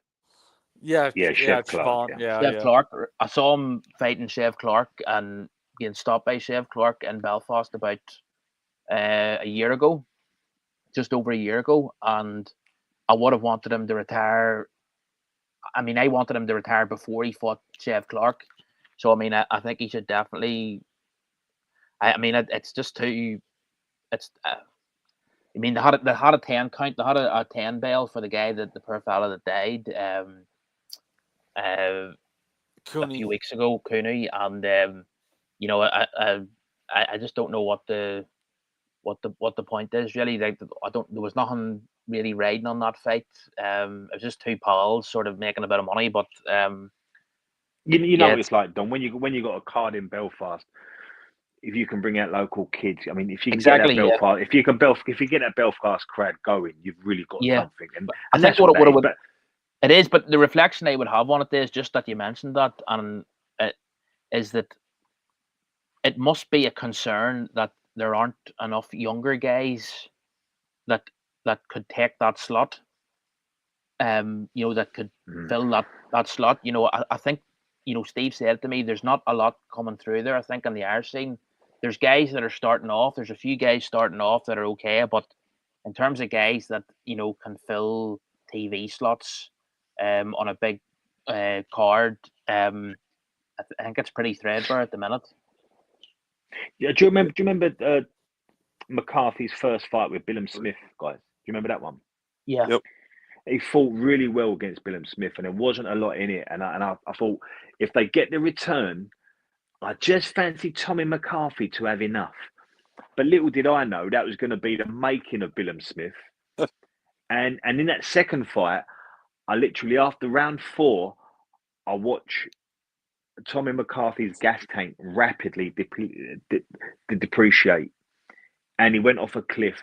And I don't think he's ever been the same fighter. And that was going back probably 3 or 4 years ago. So I think that the time for Tommy McCarthy, whose trajectory is on the down, was probably the second Billum Smith fight. So but you know what it's like, Don, when you got a kid that can sell a ticket and is a personality in a small area. No disrespect to any sort of Dublin or Belfast, but it's not like a London, is it? It's not like an LA. It's not like a New York. So when you've got a kid that's a personality that can sell a ticket and can prop up shows, promoters always bang onto them, don't they? And kids will always think the next one will be the turning point. Yeah, it is, and it's as far as I know, Tommy has a fair few things going on outside boxing, so he's I think he's okay, but brilliant. I'm love to hear that. Brilliant. It's there's never been any doubt in his talent. I think he's widely recognised to be he's got a good bit of talent, but as you always say with the bigger guys, a lot of them don't like to work hard in fights. You know, some of them like to just get through a fight and maybe not have to really work bloody hard, and that's sometimes you get that sense with Tommy, but he's a part-time fighter at the end of the day. Yeah, I mean, it's I don't want to see guys get. I mean, that's last night on the Chev Clark fight. He slumped in the corner against the ropes, and you can see the corner. I'm watching the corner, and you can see they're getting up on the apron with a towel, and they're getting back down, and they're getting back up, and you know, you're just thinking, right, it's going through their minds. Yeah, they're walking to the ring, and they're saying they know what's probably going to come, and it's. I just Dom, that's a new thing though, Dom. This whole I see this in the Matias Valenzuela fight last night.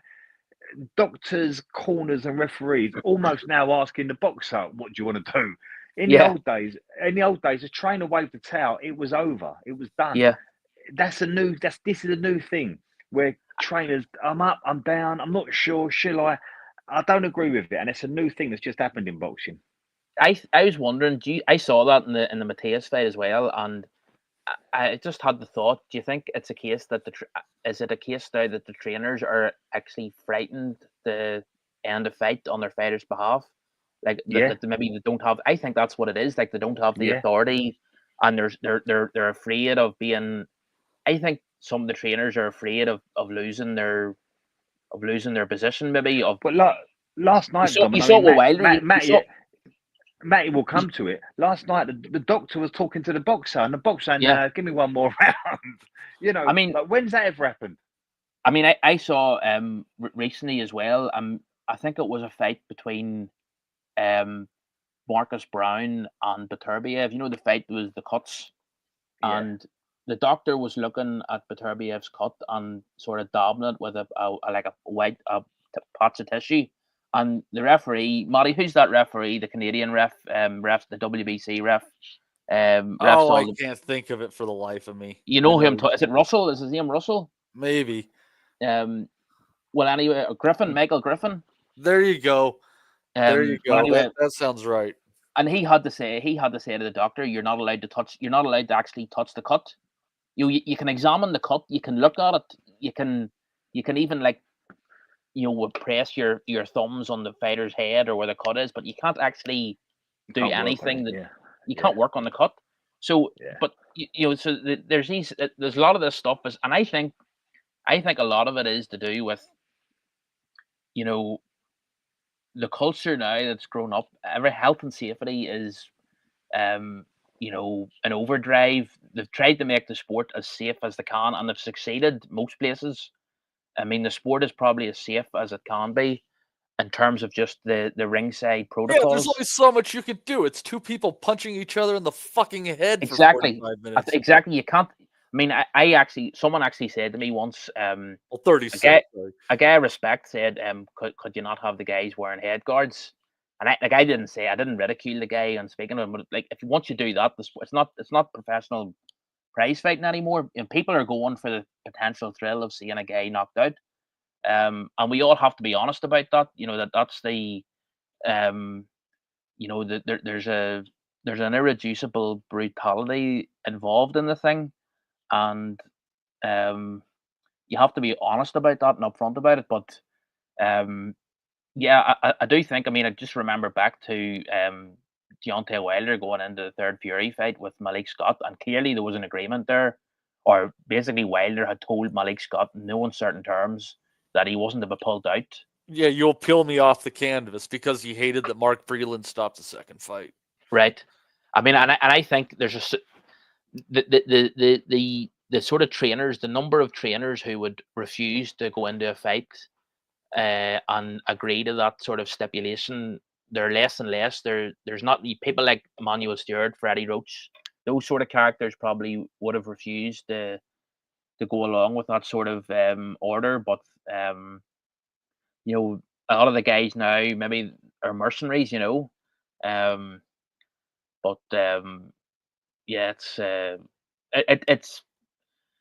wasn't the best undercard. It was pretty mediocre, but the saving grace was, I give Eddie his due. He gets the thing. He keeps the action flowing, and you're not in the arena approaching midnight and beyond midnight. So you're out of there at a decent hour. But I would like to see part of me would like to see the rematch of the main event, but I mean, I think it's a foregone conclusion. It's a routine win for Donovan as long as he can keep the discipline and unless they order it, it's not going to happen because Crocker is in position for a title shot, which means he's going to make money regardless based on the purse bid. And so what's the point in him taking a rematch? It would have to be ordered based on like feeling like the referee was biased or made a bad call or whatever. And I don't see that. Maybe a return down the line, maybe at some stage later down the line is maybe more likely. Maybe I don't know. Let me ask you this, Des, and then we really need to get to Matias. You sit down the line with Crocker. I don't know. Is that one of those fights that could definitely have taken something out of a guy, and he might not be the same again? 100%. That's a great observation. If you look at Lewis Crocker's swagger, the way he prowls around the ring, the way he fights, his style, he's the governor, he's the alpha. Well, last night that was undone. So great observation. If not physically, maybe the persona might have been dented a little bit. Maybe that bubble might have been burst, but we won't know. To touch on something you and Dominic was talking about a moment ago, it can happen for a world title down the line a bit. Both of them guys can just sort of reroute, go and pick up a vacant, come back to Belfast and do it when there's a world title involved, maybe in 18 months' time. It wouldn't hurt them. It'd be loads of money involved and it'd be a huge event. Or they could do the immediate. But I'm kind of with you. I think there'll be a world title involved. And I think if Boots moves on, there could be a vacant come up. And I think that might be the route they both go down. Because them two kids put on a good show last night. Donovan was brilliant. They both sell. They're both personalities. So that could happen again, but maybe there'll be a world title involved instead.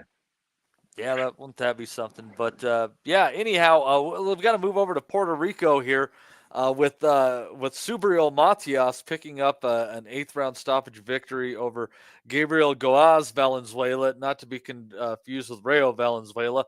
In another fight where the guy, was getting punched around a little bit, but he just kept holding on. His left eye, the left eye of Valenzuela, that is Goaz, actually he prefers to go by. I don't know why, but his right eye was just in terrible shape, getting knocked around there, and he just kept saying one more round, and he did his best to ride and roll with the shots, and he landed his own shots, and I kind of thought Matias was getting a little bit depleted towards the end there, but he was able to find a surge there, and Goaz kneeled down and took the count and just couldn't take any more, much like so many other Matias opponents going in and ultimately saying no mas. He made it longer than many others have before him, though. Liam Perro in recent memory being the only one who has been able to pass that test. But Justin, it was really a hell of a fun fight. I thought it was fully entertaining, and I feel like if Goaz was just a little bit sturdier, I think that he might have had his own chance to get Matias late. That was kind of what I was feeling. They were both landing hard shots in there. I think both got buzzed at times. It just happens to be that Matias is the bigger man and the bigger puncher. Yeah, this is the perfect guy for Matias. A guy who really can't bang. And so and he kind of comes forward, so that's the perfect guy for Matias. But you're right. He did enough to keep getting beat up, is the best way to put it. Because, you could tell they wanted to kind of stop it, but he wouldn't stop throwing. Even though, it's weird. He just kept doing enough where he kept getting beat up. And Matias, you're right. Matias was starting to he was tired. There's no doubt about it. He was getting worn down. So Matias is probably going to get another title shot, but he's going to get knocked out versus somebody, like you said, that can bang and can go with him. Matias, he's fun, but we all know what he is. And I got to give it to the guy last night. He tried.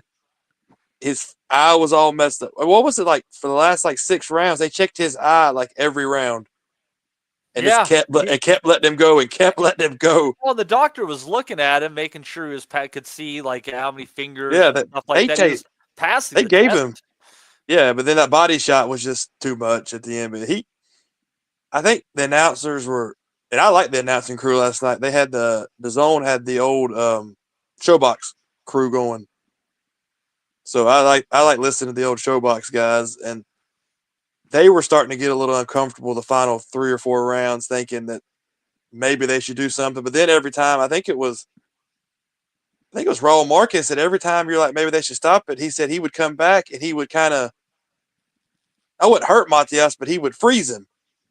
And then he was back in it again. So it was fun. That card was kind of it was an okay card for DAZN on a Saturday night in Puerto Rico. There was some interesting fights on there. I think the main event was probably the best fight of the weekend. Yeah. And, yeah, Fortuna come in fat. Oh God. Again. And you have to have doubts. So who was it that fought Fortuna? Santiago, and he really couldn't put him away. That's not good for him. You can't put away a fat Fortuna. Yeah, I mean, and that's like 2 or 3 weight classes above his best, like where he was supposed to weigh in at. Well, see, they put Santiago, and then you had the upset, Nestor Bravo, who, I mean, they were pushing as an upset, but it was an upset. He lost his O to that Sholasani and DeGeni. Yeah, and he just outworked him.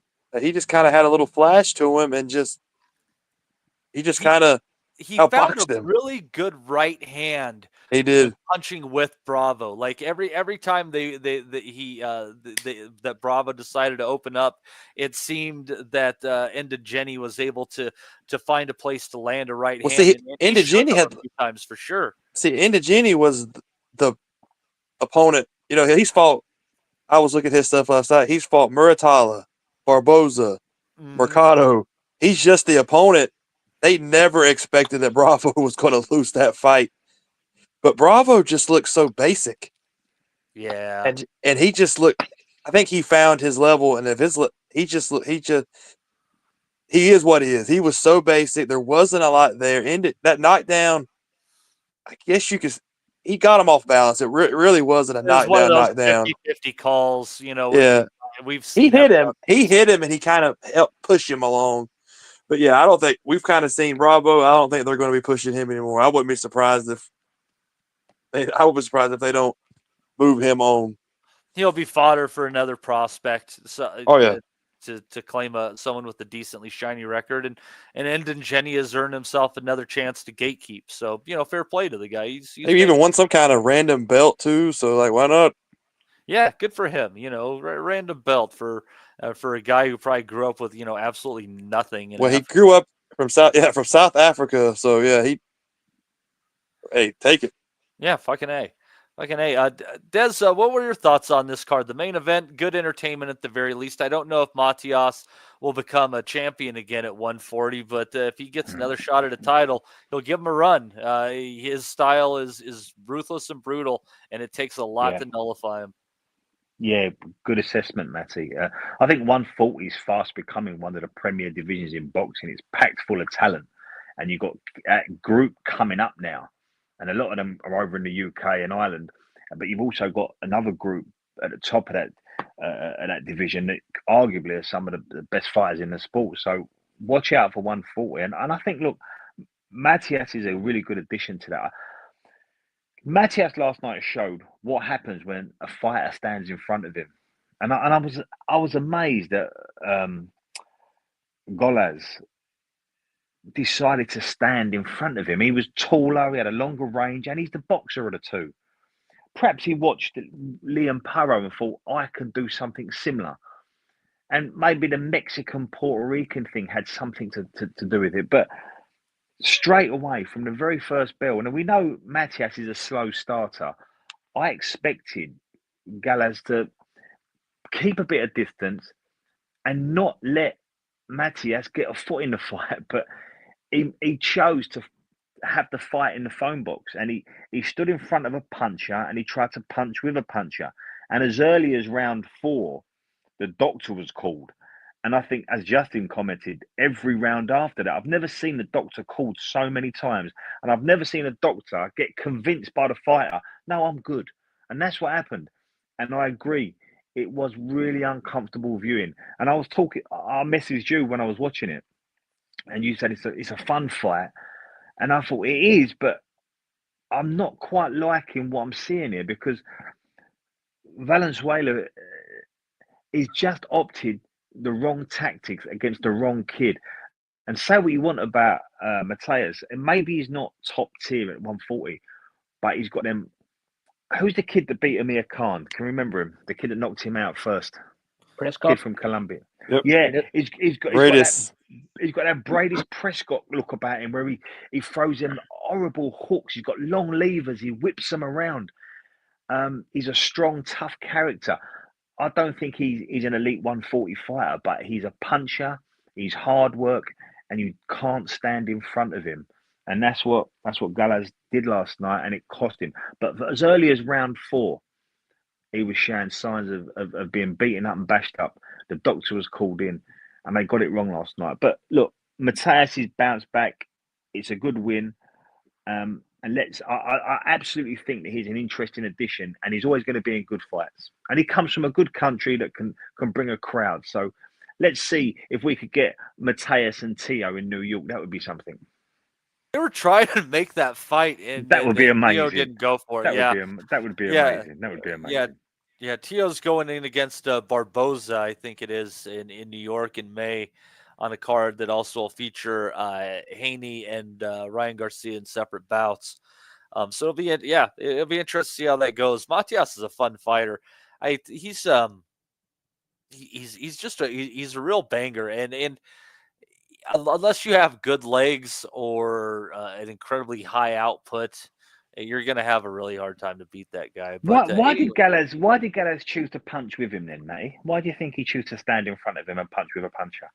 I don't think he has the legs to do what but I think he thought that he had an advantage in hand speed and straight punches, so he could go the volume route and then you saw he was trying to get in and trying to bump Matias a little bit and try to close the distance and spoil it a bit like Pero was. But I think what Pero, I think what we might have underestimated about him is I think he's very physically strong for 140 pounds. And that might have really made the difference in the way that he fought Matias when he beat him.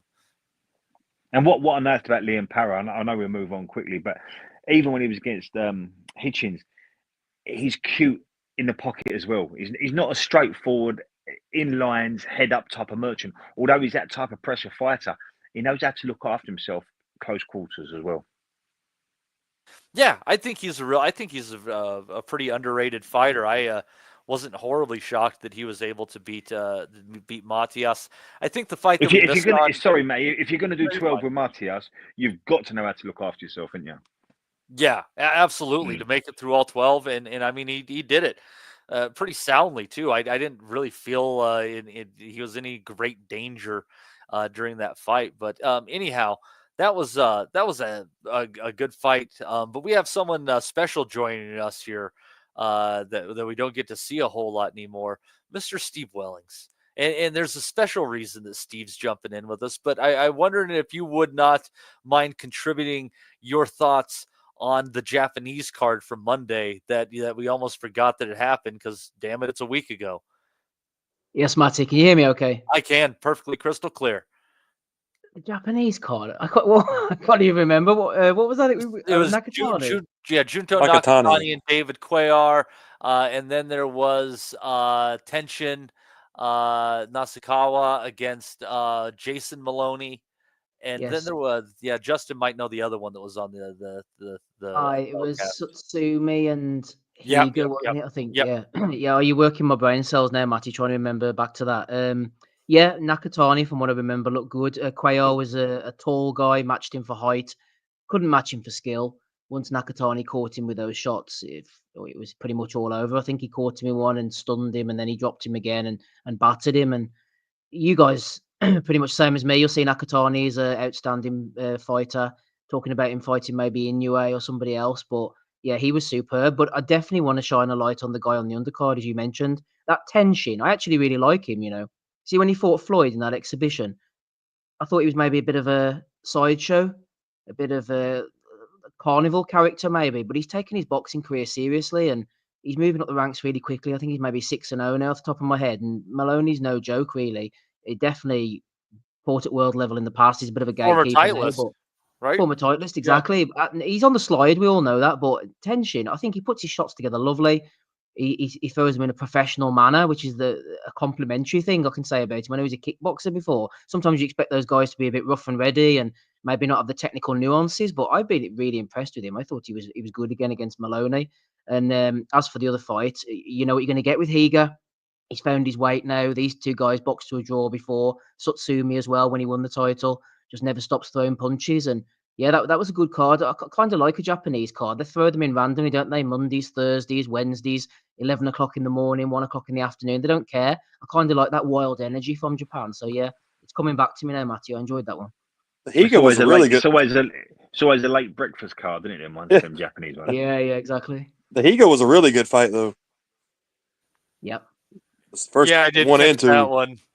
Yeah, that was the fight people on here, if they hadn't watched it, they should.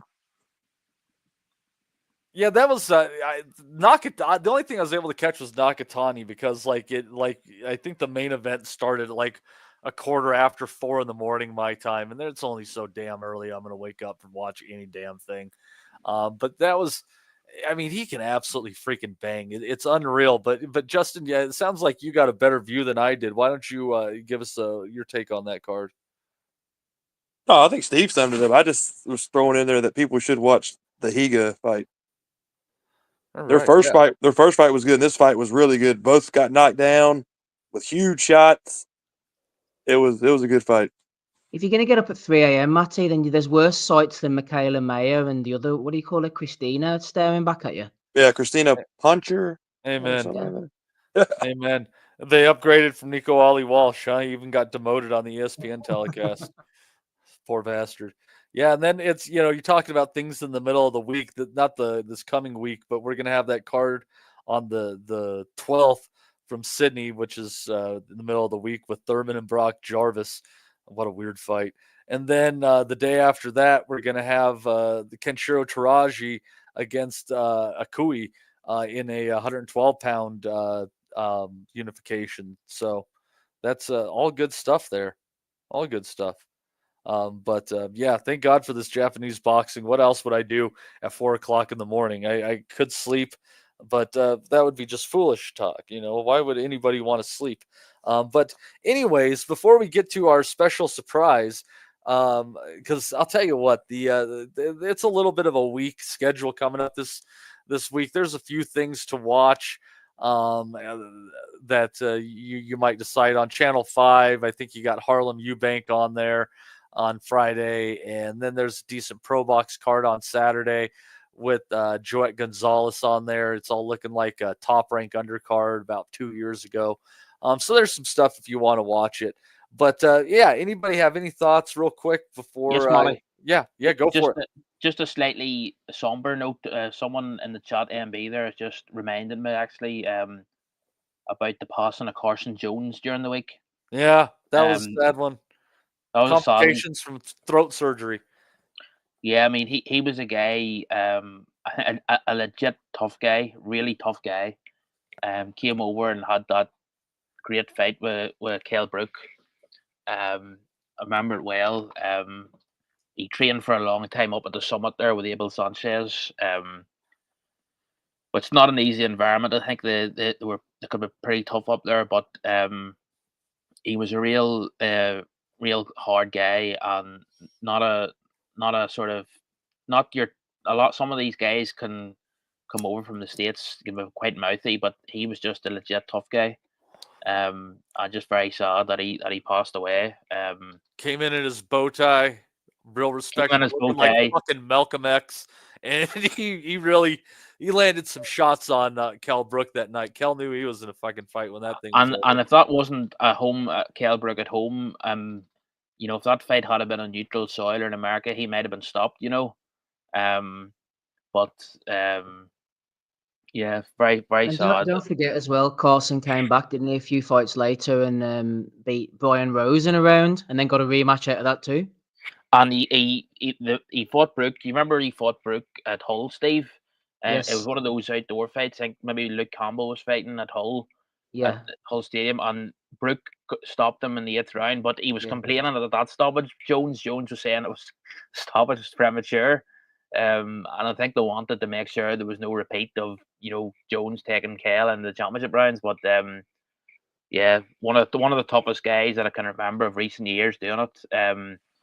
I want just I don't know if you would describe him, Steve, as a gatekeeper, but he was a guy that could, if you were a contender and seeking to find out whether you were ready for a world title shot, he would find out.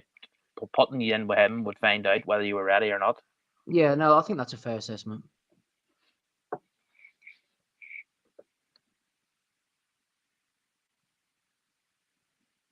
You still alive, Matty? Oh, yeah. And rest in peace to Carson Jones, a hell of a fighter. I enjoyed him. I thought he really got hosed out of a win against Margarito a few years back when Margarito was trying the comeback trail. But that's another story. Shockingly joining us also, Rob Kelly. Rob, what the heck? You're supposed to be having a good time out and about with the people. What are you doing talking to us? I'm on a layover in Philly. Are you on layover? Yeah. So I'm on layover for a couple of hours. So, and I saw the fights because I was up late, or whatever, or up early rather, as I should say. So, yeah. So here I am checking in internationally again, fucking keeping the fucking thing going. Feel free to give us the Rob Kelly wrap up, and then Steve Wellings has a surprise for us. Fuck. It'd be a surprise to me as well, bro. Yeah, fucking hell. What am I in a time warp? I flew back. I don't know what time zone I'm in, but I'm in a time warp. Wellington is back. It's just a jump to the left, Rob. Yeah, no, I saw that. I didn't see most of the card in Belfast. I actually just fucking going around trying to get stuff done before I head off, and I was spending a bit of time with the little one. But then I knew the Crocker Donovan fight was coming up, so Days was on to me saying he thought Crocker was going to stop Donovan, and I'd be fucking safe for it. I just thought Paddy Donovan had his number. Like, I just thought he'd be too hot for him.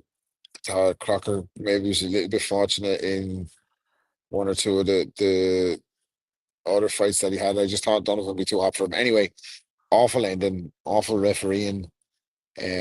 Thought Donovan had to be careful with the heads, but I thought they were both at it with the heads. For Marcus McDonald to be that involved in a fight that big, maybe he got caught up in the atmosphere. He was trying to keep a lid on things or something. I don't know. I don't really know what he was thinking, but a couple of people have mentioned that he was nowhere near the fighters when the bell went. When Donovan was going for the stoppies, wasn't he? Like, didn't really buy Walker's excuses afterwards that he heard the bell and then he dropped his hand. He dropped his hand all right after he got a fucking knocked out right hook around the ear. Then he dropped his hand as he hit the cameras.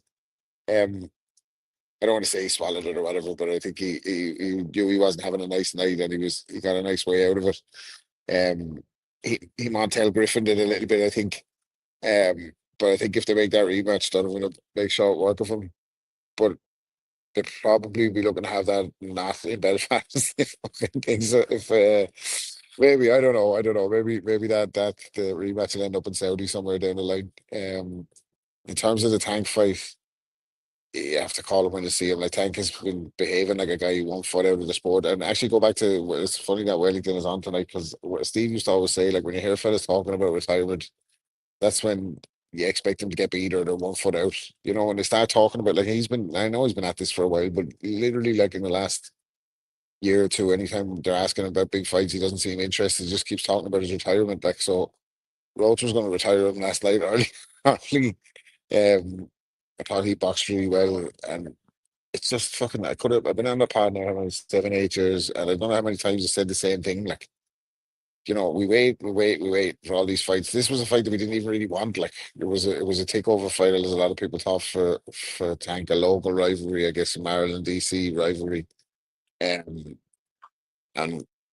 people really didn't know how good Roach was, maybe using Jamel Herring as the reference point. But saying all that to say this, he should have had his moment. Like, I don't know. And I like Steve Lillis is it Steve Willis or Steve Lillis as a referee? Willis. Normally. Steve Wellington. But Steve Wellington's as a referee normally. Wouldn't have been any worse, could it? No, I think you might have done the count anyway. Do you know that way? He might have gone as far as the count. Instead of just say, hey, man, I'm going to give you a freebie there, but if that happens again, I'm going to have to count you.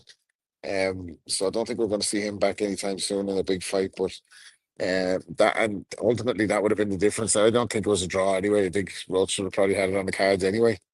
I know Davis was trading with him, but he looked sluggish. He looked a bit slow. And I think that's what happens when you're not fighting from the top level of opposition all the time. The sharpness is gone. He waits on the power all the time now. You should never see him do any of the good stuff that he's able to do. You don't see him kind of counter punching. Well, you see him counter punching, but you don't see him boxing defensively. You don't see him setting the pace. You don't see him cutting the ring really. He just kind of goes through the motions and waits on his power. So Roach wasn't waiting. Roach was punching while he was waiting, and he should have had a knockdown. That was crazy. Like to say his fucking hair grease patting his eyes, and even when he stuck his head out through the ring and they rubbed the grease or off. whatever. Yeah, they rubbed the grease off. That could have been. He should have been disqualified then too. So obviously, Roach was saying in the press conference afterwards that they were talking to each other in the 12th round, and Tank was just like, "They're not giving you this. Like, you know that, don't you? You're not going to win this. Like, you're not going to get it." So it's a sad indictment of where we are. But listen, I won't keep this too long, as I just wanted to jump on very, very quickly. I've got a couple of things to do over here, but I'll be back on properly for next week. Steve, good to see you, dude, or hear from you. Yes, Rather. you too, Rob. Good man. Good luck. Just says that. Have a great, Fly safe, Rob. Fly safe. Have mate. a great time. Watch your wallet. Cheers, guys. Bye. Also joining us in this third hour has become very popular. Eamon Khan. Ames, what's going on, buddy? Nothing much between the ears, Matty. Yeah. What did you think of this of the fights this weekend? Were you as appalled as the rest of us? I don't know, man. So I come back from Bournemouth for the Ryan Garner show, and I don't know if I was just knackered. I was holding on. You know when you're like dozing off and you're just trying to stay awake, and if something interesting happens, it just about gives you enough of a bit of a boost to. Well, you were driving home, is this? Yeah. No. I was firmly in bed this time. I've had some hairy moments. I've decided never to drive back. Start our journey off at 2 a.m. anymore because not a nice feeling, is it, Ames? Say again? It's not a nice feeling, is it? Oh no, it's a playing chicken too close to the fire. That's for sure. It's the worst. It's the worst. Yeah, it's not good. Yeah, so I don't know. Like, look, you've all said it, and I completely agree that the letter of the law and all that sort of stuff. Like, Tank should have a knockdown, whatever, and that sways the fight and such. But is there not an argument to say that maybe like just a little bit of it's not a true knockdown in the sense like I'm sure a punch hit, but enough to cause that cause a knockdown, cause a count.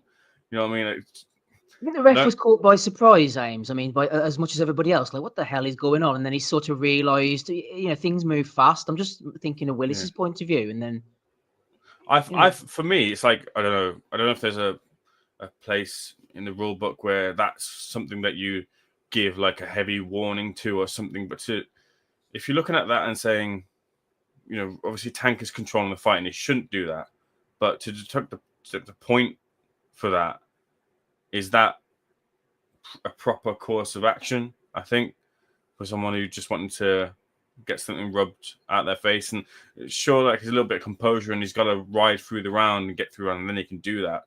I get that it's completely wrong in the context of what the current rules are, but is it really like, do we look at that and think that should be a point deducted for that? Yep. That's what I want to know. And that thing is, though, Ames, sorry to interrupt you, but I've said it before, letter of the law goes out the window with these boys, doesn't it? You can say as much as you want, sticking by the rules. Whenever a Tank's involved or an AJ is involved or a Canelo's involved, they're bending the rules because of the magnitude of the fight and the fighter. I've always said that. So throwing him out would have been a major call from Willis. Yeah, it would have been. But do you think he should have done that? No, I don't think so, no.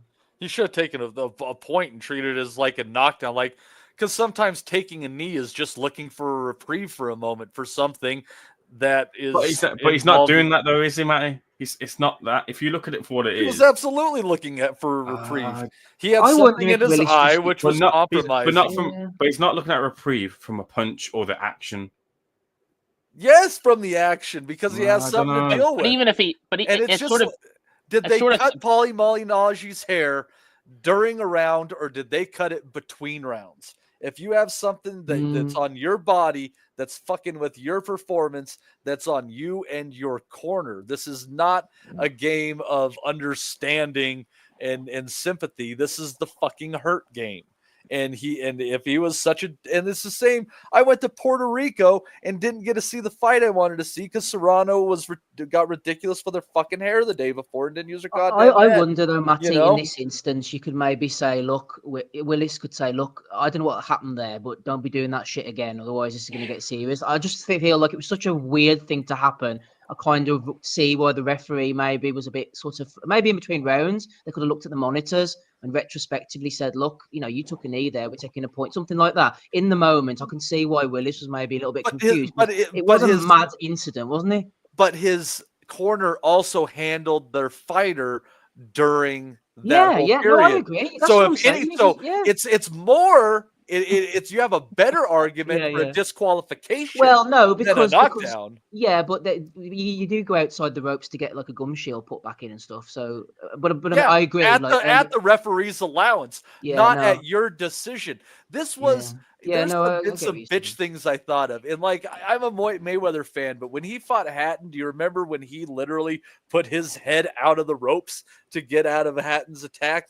It's some bitch shit at times, you gotta handle it. And Cortez didn't handle that correctly. And it was Willis somebody who wasn't having a good time. He was struggling with Roach, wasn't he? If he was battering the shit out of Roach, he wouldn't have gone to the corner and started getting his head wiped. Yeah, he would have blinked his ass to a KO. He was struggling. Yeah. I don't know. I didn't quite read it like that. If you recall, when Lee Wood boxed Josh Warrington, I think Lee Wood caught Josh and dropped him sort of 5 seconds before the end of the round, and the bell rang during the count. And as Josh Warrington got up, the referee said, "Are you okay?" And Josh Warrington turned his back and went back to his corner because it was his natural instinct. And the referee called it off, I'm convinced, because he turned his back on him. Yep. There's got to be something very definitive here. Mid-round, the fighter can't stop, turn his back and walk back to his corner. I mean, that's a no-no. But I agree, it wasn't because he was under pressure and wanted to get out of there, but you just can't have that moment off either. Yeah, you don't get to decide when the round gets stopped as a fighter unless you're willing to take a knee and lose a point to make it happen. Yeah, can I say this to you, Ames? Right? Can I say this to you, Ames? Again, two things can be right. I don't agree. I don't think that Tank was trying to get out of there or needed to have a breather. I just think he lost his head and had a momentary lapse of concentration. But I also think that a boxer can't do that. No, I think between rounds they should have looked at it. Sorry, Ames, I know I've railroaded over your opinion here, but I think that they should have maybe between rounds they could have had a look and digested exactly what happened, and then maybe took retrospective action. But I do kind of sympathise a little bit with Willis in the heat of the moment, and that was such an unprecedented action. But once they took a breath, they could have said, "Hang on a minute, what are you doing? We're going to have to deal with this." But I don't know. Well, Steve, just very briefly, I mean, you're talking about retrospective action, but there's been examples before. I'm thinking of the fight between Gvozdyk and Beterbiev when, in the end of the first round, the referee took a point from Gvozdyk for a knockdown that wasn't a knockdown. Yes. And Teddy Atlas was going mad at the end of the first round. And before the start of in between the first and the second round, the referee realised he was told that he had made a mistake, and he went rectified it. Yeah. Before all three judges. So if they can rectify, a point taken, surely why can't they do the opposite? Deduct a point that should have been deducted. To me, there's if you can rectify a point that was incorrectly deducted, surely you can rectify your point that should have been deducted but wasn't. The retrospective action, it should be more than just one possibility. Yeah, it all depends on the commission at the end of the day. It's like how some commissions use instant replay and some don't. And that's one of those things where a commissioner, I do think that they can sometimes get involved. Well, they did last night, didn't they? Was it the Tank fight or a different fight where there was some kind of intervention from ringside and watching the telly or something? One of the fights last night. I don't know. I was watching it on my phone because I didn't want to pay for it. I'm trying to think. Maybe someone in the chat can remember. I'm sure they went to the screen at some point and ruled something off a screen afterwards last night. Could be I wrong. thought you were talking, Steve, about the sort of interventions like Steve Gray's glass of water. Not quite. It's always a glass half full when it's that glass of water. But anyways, yeah, that was a fun discussion. I'm glad everybody's here because, Steve, what is your surprise? Wait, Matty, there was some... sorry, Steve, to railroad you in turn, but there were some shocking moments last night. I mean, you had that Tank Davis, you had Crocker Donovan, you had John Cena turning heel on Cody Rhodes. It was crazy last night. Oh yeah, my son was just showing me that. I had zero interest. I was trying to show a bit of interest, father-son interest in that, but I saw it. Ames, dropping the F-bomb and all. Yeah, did he? Did he really? Why are you bringing Diddy into this? No, don't worry. Speaking of referees, though, I was in Bournemouth, and it's great to see greatest journeyman of all time, Lewis Van Pooch, try his hand at refereeing, and he seems to be progressing under the system, the British Boxing Board of Control, as he looks to referee higher up the chain. So he was refereeing one of the fights on the undercard. So good to see Lewis transition over from the pro game into being in the ring still, but as the adjudicator. So hopefully he has a fruitful and good career in refereeing. All right. And Crocker and Donovan? No. No? You don't want it? No. Let's let Steve do this. We're 2.5 hours in. I'm not bothered if he wants to. Are you fine? I don't know when your bedtime is anymore, Steve. It's been a while. Yeah, I'll just be quick. Look, for me, looking at it from first viewing, I thought that Crocker was looking for a way out. I think I jumped in on the fight at maybe around the fifth round. So I didn't see the first point deduction. I saw the second point deduction, then saw him get the knockdown, seeing Crocker wincing. Then I seen the hit after the bell. It looked like to me Crocker was looking for a way out. Then we saw the punch in slow motion after the bell completely. And it looked like for me it was a heavy punch too. Can't say too much as to whether the impact of it would have caused what happened to Crocker, but it looked legitimate to me. And I think really Donovan only has himself to blame. Lack of composure in those moments. And that's an issue on the big stages if you want to get to world title stage and against the fighters that you're going to have to win a world title against. You got to look at that as a fighter yourself. Otherwise, he was brilliant. It was a game plan similar to McComb versus Barboza, I thought, just at a lower end of the scale, not too lower, but Paddy, didn't know too much about Paddy. A lot of talk about his talent, but I thought he raised his levels and he was much higher level than what Crocker was last night. And I guess, promote his dream for Eddie, because he's got a certified rematch in the future.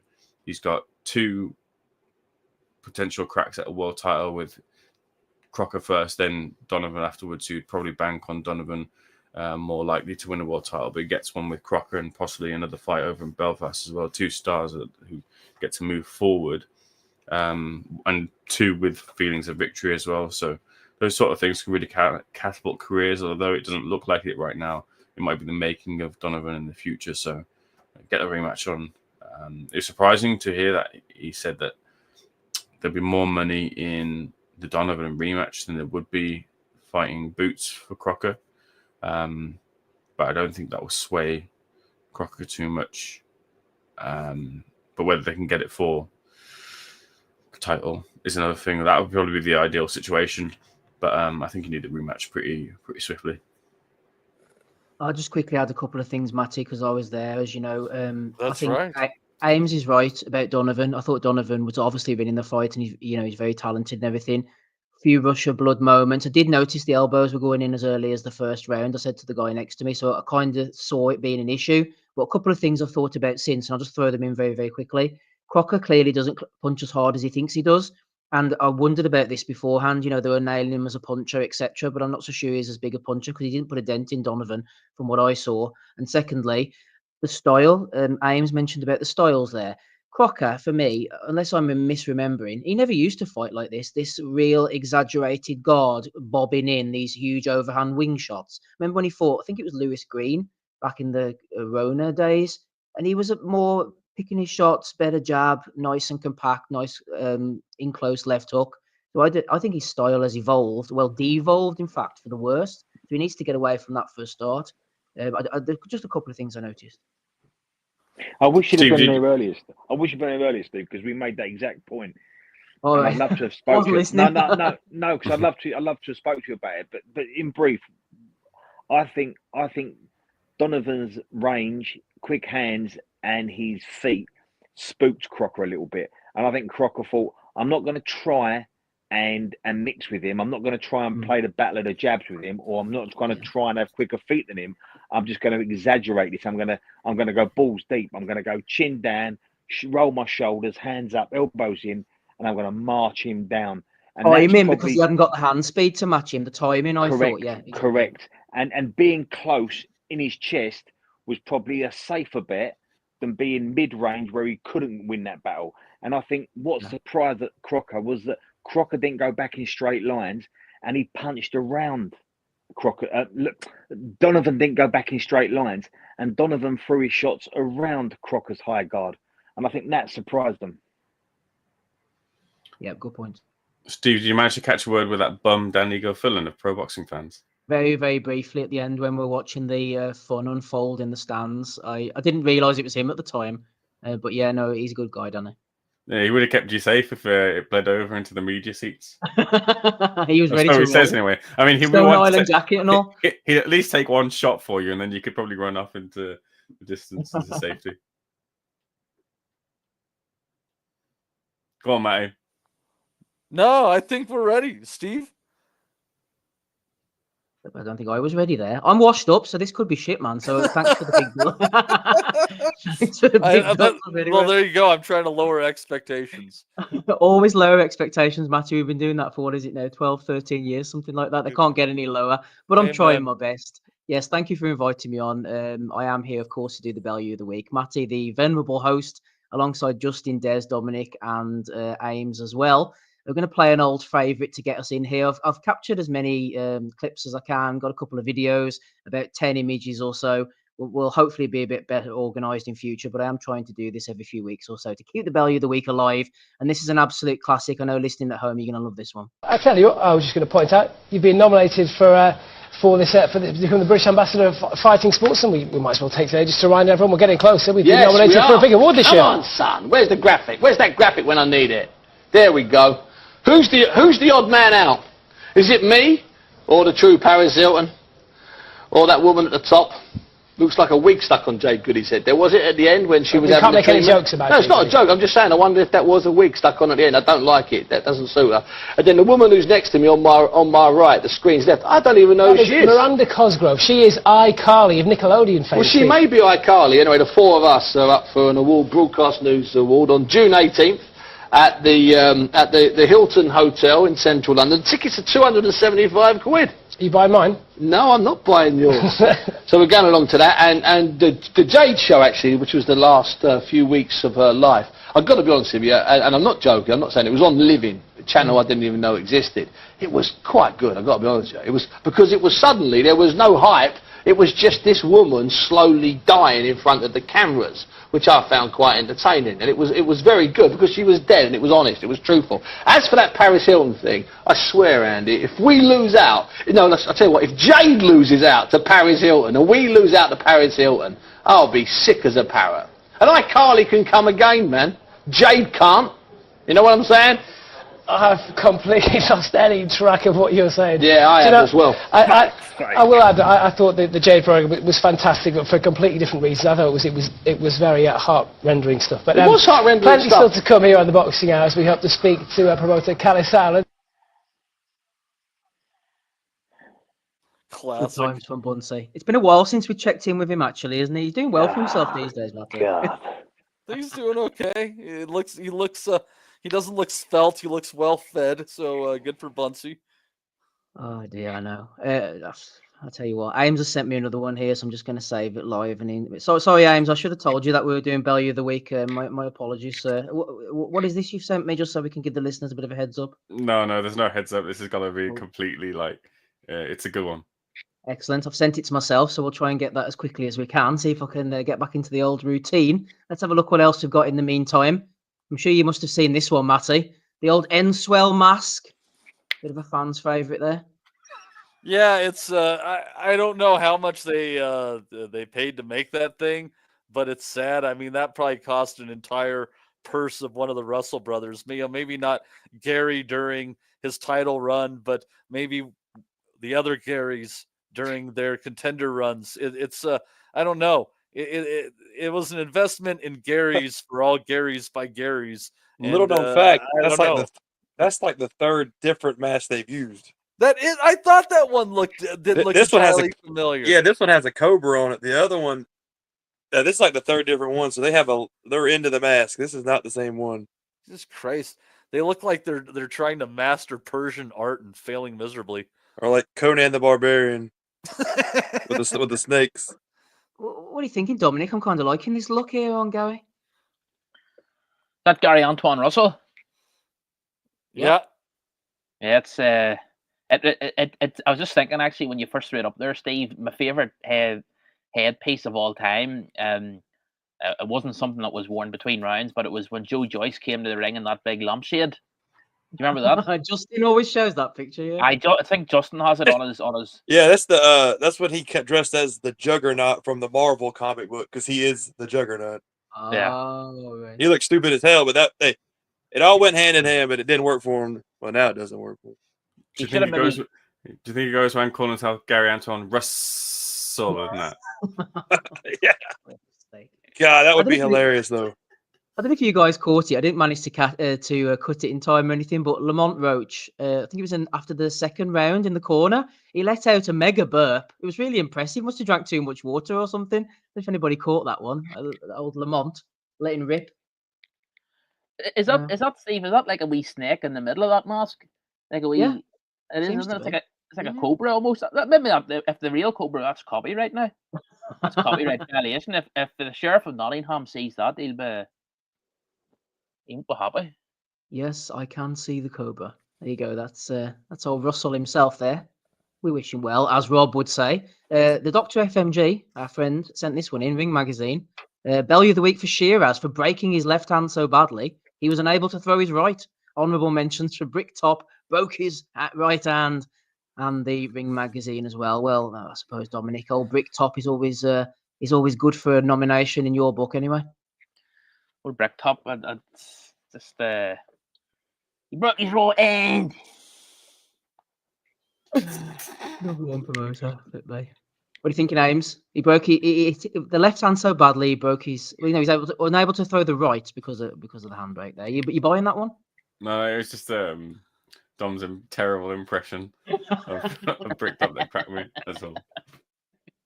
Hertfordshire's a hard one to pull off, Ames. Is that where Frank's from? He lives out in Hertfordshire. Well, he's not from Hertfordshire. He's from Islington, but he lives in Hertfordshire. Oh, right. I haven't been to his property. Neither have I, but I mean, get down there. Andy Clark wants to have a look in the rearview mirror. I think he's been misdiagnosed here as Matt Macklin. This could go very wrong for him if he's not careful. He's looking a bit Richie Woodall, to be fair, I think. That's one mistaken identity you don't want to get caught in, former middleweight world title challenger and boxing pundit there. Top rank, getting older, Andy Clark mixed up. What else have we got on the agenda for this week? Oh, here we are. Here's one for you, Justin. Step X John Lewis, which is like a sort of fancy department store over in the UK. Meet and greet with Tony Bellew, who was ringside. He's not hard to find last night anyway, in John Lewis, Oxford Street. Get yourself on down to that one, Justin. What are you saying? The sad thing is there's going to be a lot of people in line to get. I mean, wonder if they make money off that stuff. Like, are they going to sell clothes because people got to meet Tony Bellew? No. Would you like to meet Tony Bellew? What would you ask him? Where'd he get that stupid ass tattoo? He was looking well last night, Tony, to be fair to him. I mean, he's a character. I mean, he plays it well. Actually, he might not be a character. Probably who he really is, but I'd ask him why he started wearing his T-shirts in a women's extra large. MB says just leave Anthony alone. He doesn't want the limelight. Absolutely. Liked by David Hay. We all know about Tony. Here's a good one for you. During the old Olympic fuss involving Iman Khalif, trending female boxer fights biological male in the Olympics, a WBC cruiserweight title aspirant Ryan Rozicki had an interesting take. He said, "I vote we line these freaks up against the wall and smash them with bricks until they're scorched." Jesus fuck. Fucking far right authoritarianism really is on the fucking rise in Europe. Good God. she better run back to the Bahamas. Wait, that where she motherfucker's a Canadian, isn't he? Yeah. Yeah. Oh, Jesus. It's everywhere. Freaking smashing people with bricks and shit. This is fucked up. There you are. He's in line for the title. Don't mess with him, Matty, whatever you do. Yeah. Which title? Is it a cruiserweight or a bridgerweight or WBC cruiserweight title? I think he's fighting Badu Jack on April the 24th, maybe something like that. Well, we wish Jack him wants to watch that kind of aggression. Well, I guess we wish him something. Wish him well, I say. He's got a tattooed throat, Matty. Doesn't that tell you? What does that tell you about his mental state? Yeah. Well, yeah. It definitely tells you he's not afraid of somebody like slitting his throat or something like that. I guess. Good old Ryan. Far more comfort than I have. People messing around in my fucking neck. Jesus Christ. Well said. Rick Glazer wouldn't be a week without Rick getting nominated. Clarissa Shields has reputedly failed a drug test for her most recent fight, rumored to be a PED test. #boxing. Now, Clarissa, the Groat herself, did not take too kindly to this. She said, "Yeah, Rick Glazer, you're getting sued, buddy." And then Lou DiBella jumped in, a little bit unkind. He said, "Fuck Glazer, a myth, boxing myth that he himself, a toothless fat man, created. He has nothing to do with him, or the piece of shit would get sued for every other week. Pathological liar that he is. Fraud don't have appreciable assets to go after. When you're a delusional broadcast fiction with a negligible credit rating, you're sort of judgment proof." I think she was actually smoking weed, is what she got busted for. Yeah, exactly. Yeah, which is legal in Michigan, man. Let the goat let the goat get high and beat up fat chicks. It's her dream. Oh dear. Yeah, good old Glazer. Got a couple of Glazer ones actually. He says, "I'm sick of Jake Paul saying all over social media that Canelo ducked him. No, the real facts are that Turkey LL Sheik came up with a much bigger bag and 4 guaranteed huge money fights over the next 24 months. That's the boxing business. That's how it works." And then His Excellency himself came with a little thumbs up, a fist and a fire emoji. And Rick said, "Thank you, Turkey LL Sheik. Your replies are greatly appreciated. Best regards." So no blocking for old Turkey there from Rick. He's happy to get a tweet, and he's not the only one who's licking the Ring magazine. Well, joke's on Rick, because all Turkey's telling him is that he's going to fist him in the fires of hell. Well, he needs to get in line, Matty, is the basic one. Because here, Dominic, here's another guy, let me show you, who is also in line for that job. I have no problem working for His Excellency. If he asked me to clean his shoes, I would probably do it. That's a bit much, Eddie. No, but I'm humble enough to know, Sean. Like, fuck. Do you know why? Do you know why they call Eddie the a ship of the desert? Why? Because he's full of Arab semen. Ah! Come on, Matty, you're lowering the tone now. This is Belly of the Week. Serious institution, not destitution. Here we are. We love a good tattoo on here. Iron Mike. Looks like from your neck of the woods, Matty, there. Ironed Mike. Probably got it like ironed on with a patch. Good lad. I remember some of the famous tattoos that we've had on here in the past. The guy with the Fury tattooed on his forehead. The Carl Froch one as well was a good one. There's been quite a few. I have another video for you. Those and some of the statues were... the statues, yeah. There was the Evander Holyfield one, wasn't there? That was a good one. Oh, dear me. Yeah. Rob's not here, unfortunately, and obviously Ozzy RIP is no longer on the podcast, but it doesn't stop us. Rob's going to look back on this one with joy. Let's have it. It's Big John himself. Good sleep, well rested. Yeah, much better. Not feeling... Oh! Whoa. Yeah. Oh, John! Oh, John! I got it on camera! Fuck yeah. Oh, that's the best video I've ever got! That is viral. That is immediately viral. John, are you okay, mate? I'm all good, just embarrassed. But it's not the first, it's not the last time. Bad. that was slow motion. Isaac Norton wins again. I think he took a dive. More dangerous to chairs there, Dominic, than old Dan Raphael himself. I was just you took the words out of my mouth. Do you imagine him and Fat Dan sat beside each other in some vehicle or some coach or some anywhere? Yeah. He contrary to popular belief, he didn't miss a chair. That was his ass running away from him. I think there was a couple of chairs actually there, Marty. Oh dear.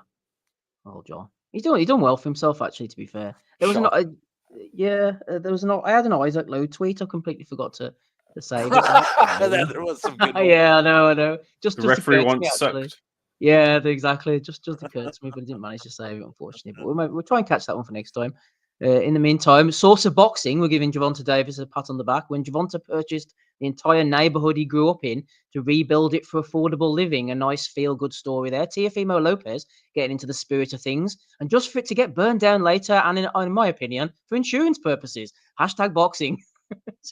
Just to make sure everybody sees it there from Teofimo. Get into the spirit of things. He's such a dick, man, and he's like really like becoming more and more racist with all these black fighters as time goes by. Like, dude has issues, man, real issues. Yeah, I'd say he probably does. And then this one at the end, I'm trusting Ames here as an upstanding citizen because I haven't vetted it beforehand. So here's Ben Shalom as our final entry of this week. Not interested in boxing, so. But is she interested in the fight? In this fight, she'll come. I struggle to get her to come these days, but to this fight, she'll come. It's a bit personal. No, obviously we're in the Tottenham Hotspur Stadium. I think you're gonna have to take that out. I'd say it's obviously you were talking about the. I'm a traditional. Right, go on. Let's go. You were talking about the boxing, of course, and nothing else. You can't be laughing at that. Lewis, you're a professional man now. You work for the ring. Come on, we're all men in, and there's no children. Come on. Well, he probably admitted more truth about his life than anybody needed to know. Oh dear, there. Good old Ben. Everyone's favourite substitute. Right, those are all the ones that I've got. I know that nobody was expecting me to turn up tonight. So I'm not going to expect you guys to have any nominations, unless Matty, there's anything off the top of your head, maybe not even picture-wise, you want to relay to us that caught your fancy this weekend? Oh, I just think this is a rare week of refereeing where both Marcus McDonald and Steve Willis deserve to be reprimanded again for being absolute ass cracks and ruining our weekends. Well, actually, also it was a bad week all round for officials because I haven't seen any of the Bournemouth card actually for obvious reasons because it was on at the same time as the Belfast one. I haven't watched it back, but apparently Terry O'Connor. I think you were there, Ames, so you might have a bit more insight. Terry O'Connor in the Liam Dillon Mace Rouge fight, couple of 96-94s to Dillon, and Terry going the other way, 98-92, classic form there. Yeah, no, that was a close fight. I caught about the last 4 or 5 rounds of it, but you could tell it was a real close affair, and he was well wide with his scorecards completely off, so did not paint the picture of the fight. So yeah, it was deserved a nomination for that one. Excellent stuff. Okay, we'll go back over them very quickly, and then the boys can make their decisions, and then we'll get out of here. Oh, sorry, Dominic, go ahead. I've got a nomination, Steve. Yes. I told you about last night. That was a very good one, actually. I was tormented last night with some hunter beside me, and he got talking to me, and his logic on the main event last night was that because Crocker was 20-0, and Donovan was only 14-0, Crocker deserved the win. This was before the fight had happened, by the way. He said because Crocker was 20-0 as opposed to Donovan's 14-0, Lewis deserved the victory last night. So that's the I know they say Belfast are some of the most educated boxing fans in the world, but you wouldn't have known it if you were sitting where I was last night. Were his eyes looking in 2 different directions? Yeah, that wasn't. I could be here another 15-20 minutes. He was telling you what he was telling me, but it was. I was glad to see the back of him. Put it that way. Was it a Mr. D Gilfillan or sorry Danny G? No, it wasn't Daniel. It wasn't Mr. Gilfillan. It would take a lot to be as bad as this guy. He was bewailing the fact that his partner had walked out on him, and the two kids were being swapped between them, and he was back and living with folks, and he had got the license taken off him for drink driving. He had to move from Ballinhinch, which is about half an hour outside Belfast. This was his last night in the drink. I've gone through a lot of shit recently, mate. And when he told me the wife or the partner had enough, I was just thinking to myself, I wonder why. It's definitely value the week material. Hit the like button if you're listening at home. Flip me if that's not a tale that'll get a like out of it. I don't know what it is. Poor fella. Anyway, yeah, value the week nomination for him. It's quite the experience. Had he also been caught in a van recently? You might as well add that one because even that fella might as well be the same person. God. But I don't know, Dominic. You always seem to get stuck next to these ones, don't you? I know that you take my son along, and he just comes back, and I just ask him how it goes. And he seemed to have a good time last night. But I know at the previous fight, was it maybe one of the Conlon ones or something? I think he felt like he'd been violated in some respect by the woman next to him. So that's right. He was complaining, like that's right. That's supposed to happen on the Catholic side of the island. What the hell? Well, in fairness, now the other side of your son, Steve, there was a father and his young kid, and they were decent. They were just sitting watching. The kid was very young, and the father, I think, they'd actually come up from the south because they sounded like Donovan fans, but they were just watching the action, and they weren't one of these people that going in and out, constantly, and you have to get up out of your seat. Oh, I hate those fucking assholes that always have to get a beer every 15 or 20 minutes, stepping on your goddamn shoes. You can never get comfortable. They can be a fucking vent. Spilling beer all over everyone and everything, but no. Pigs.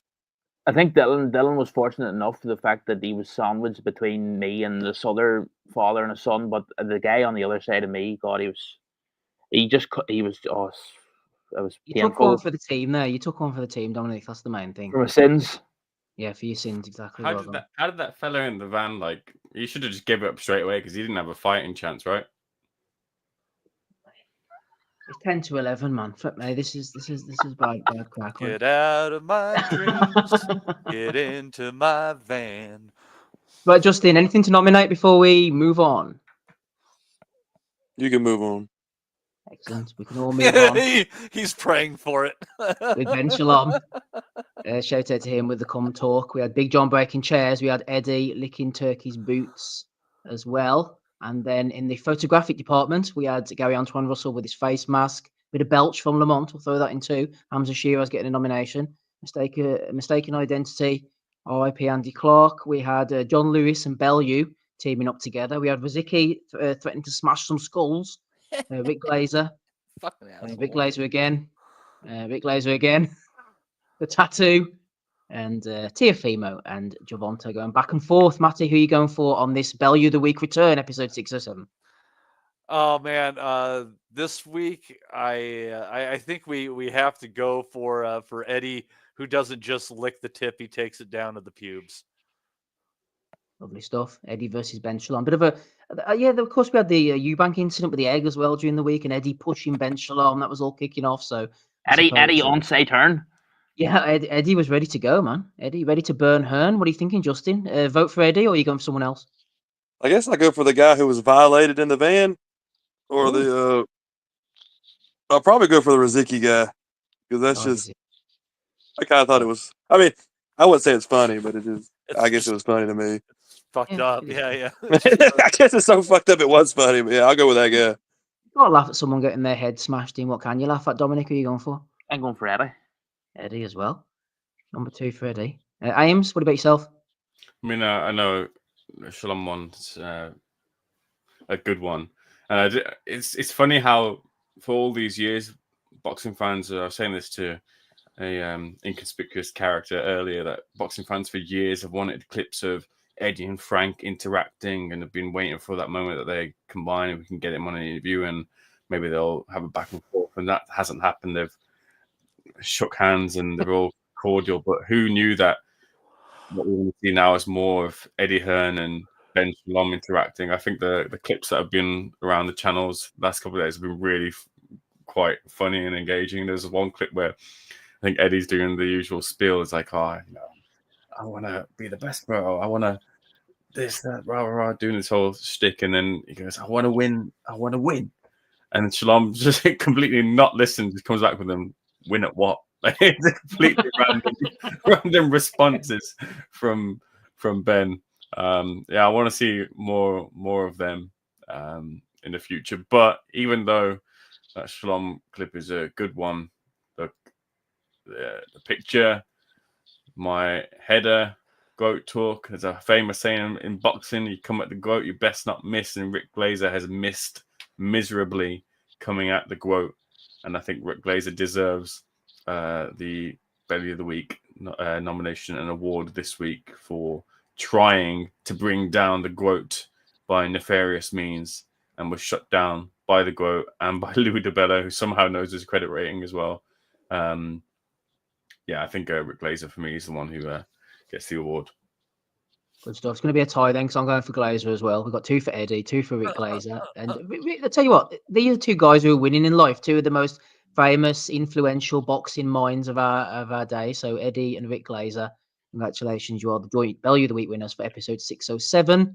And before I hand it back to you, Matty, let me just say very quickly before I forget, there's definitely a place for the Belly of the Week in the boxing community. A little bit of levity on a Sunday evening. So, dear listener, as you are listening here, well, hopefully you're listening anyway, please keep them, send them in to me, and next time we'll have a good full stack. Any videos, any clips, cut them for me. You do the work so I don't have to, and then I'll present them again in another month's time or so for the Belly of the Week. And thanks to Daniele De Rossi. Back to you, Matty. Yeah, absolutely. Keeps kicking in. Wonderful listener. And this is a nice change. We'll try to do this like once a month or something around that. Try to give us time to collect everything. It's a nice little treat, right? And we want to bring it back to you guys. We know how much folks love the Bellew of the Week.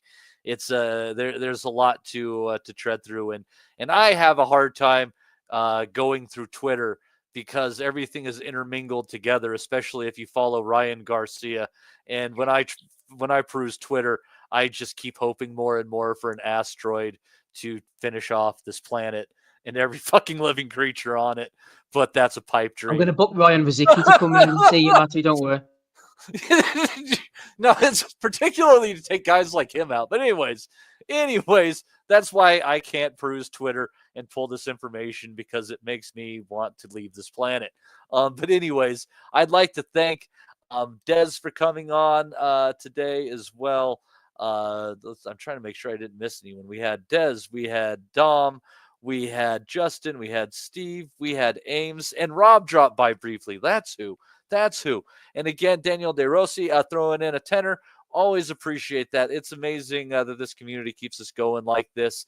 But we will see you next week.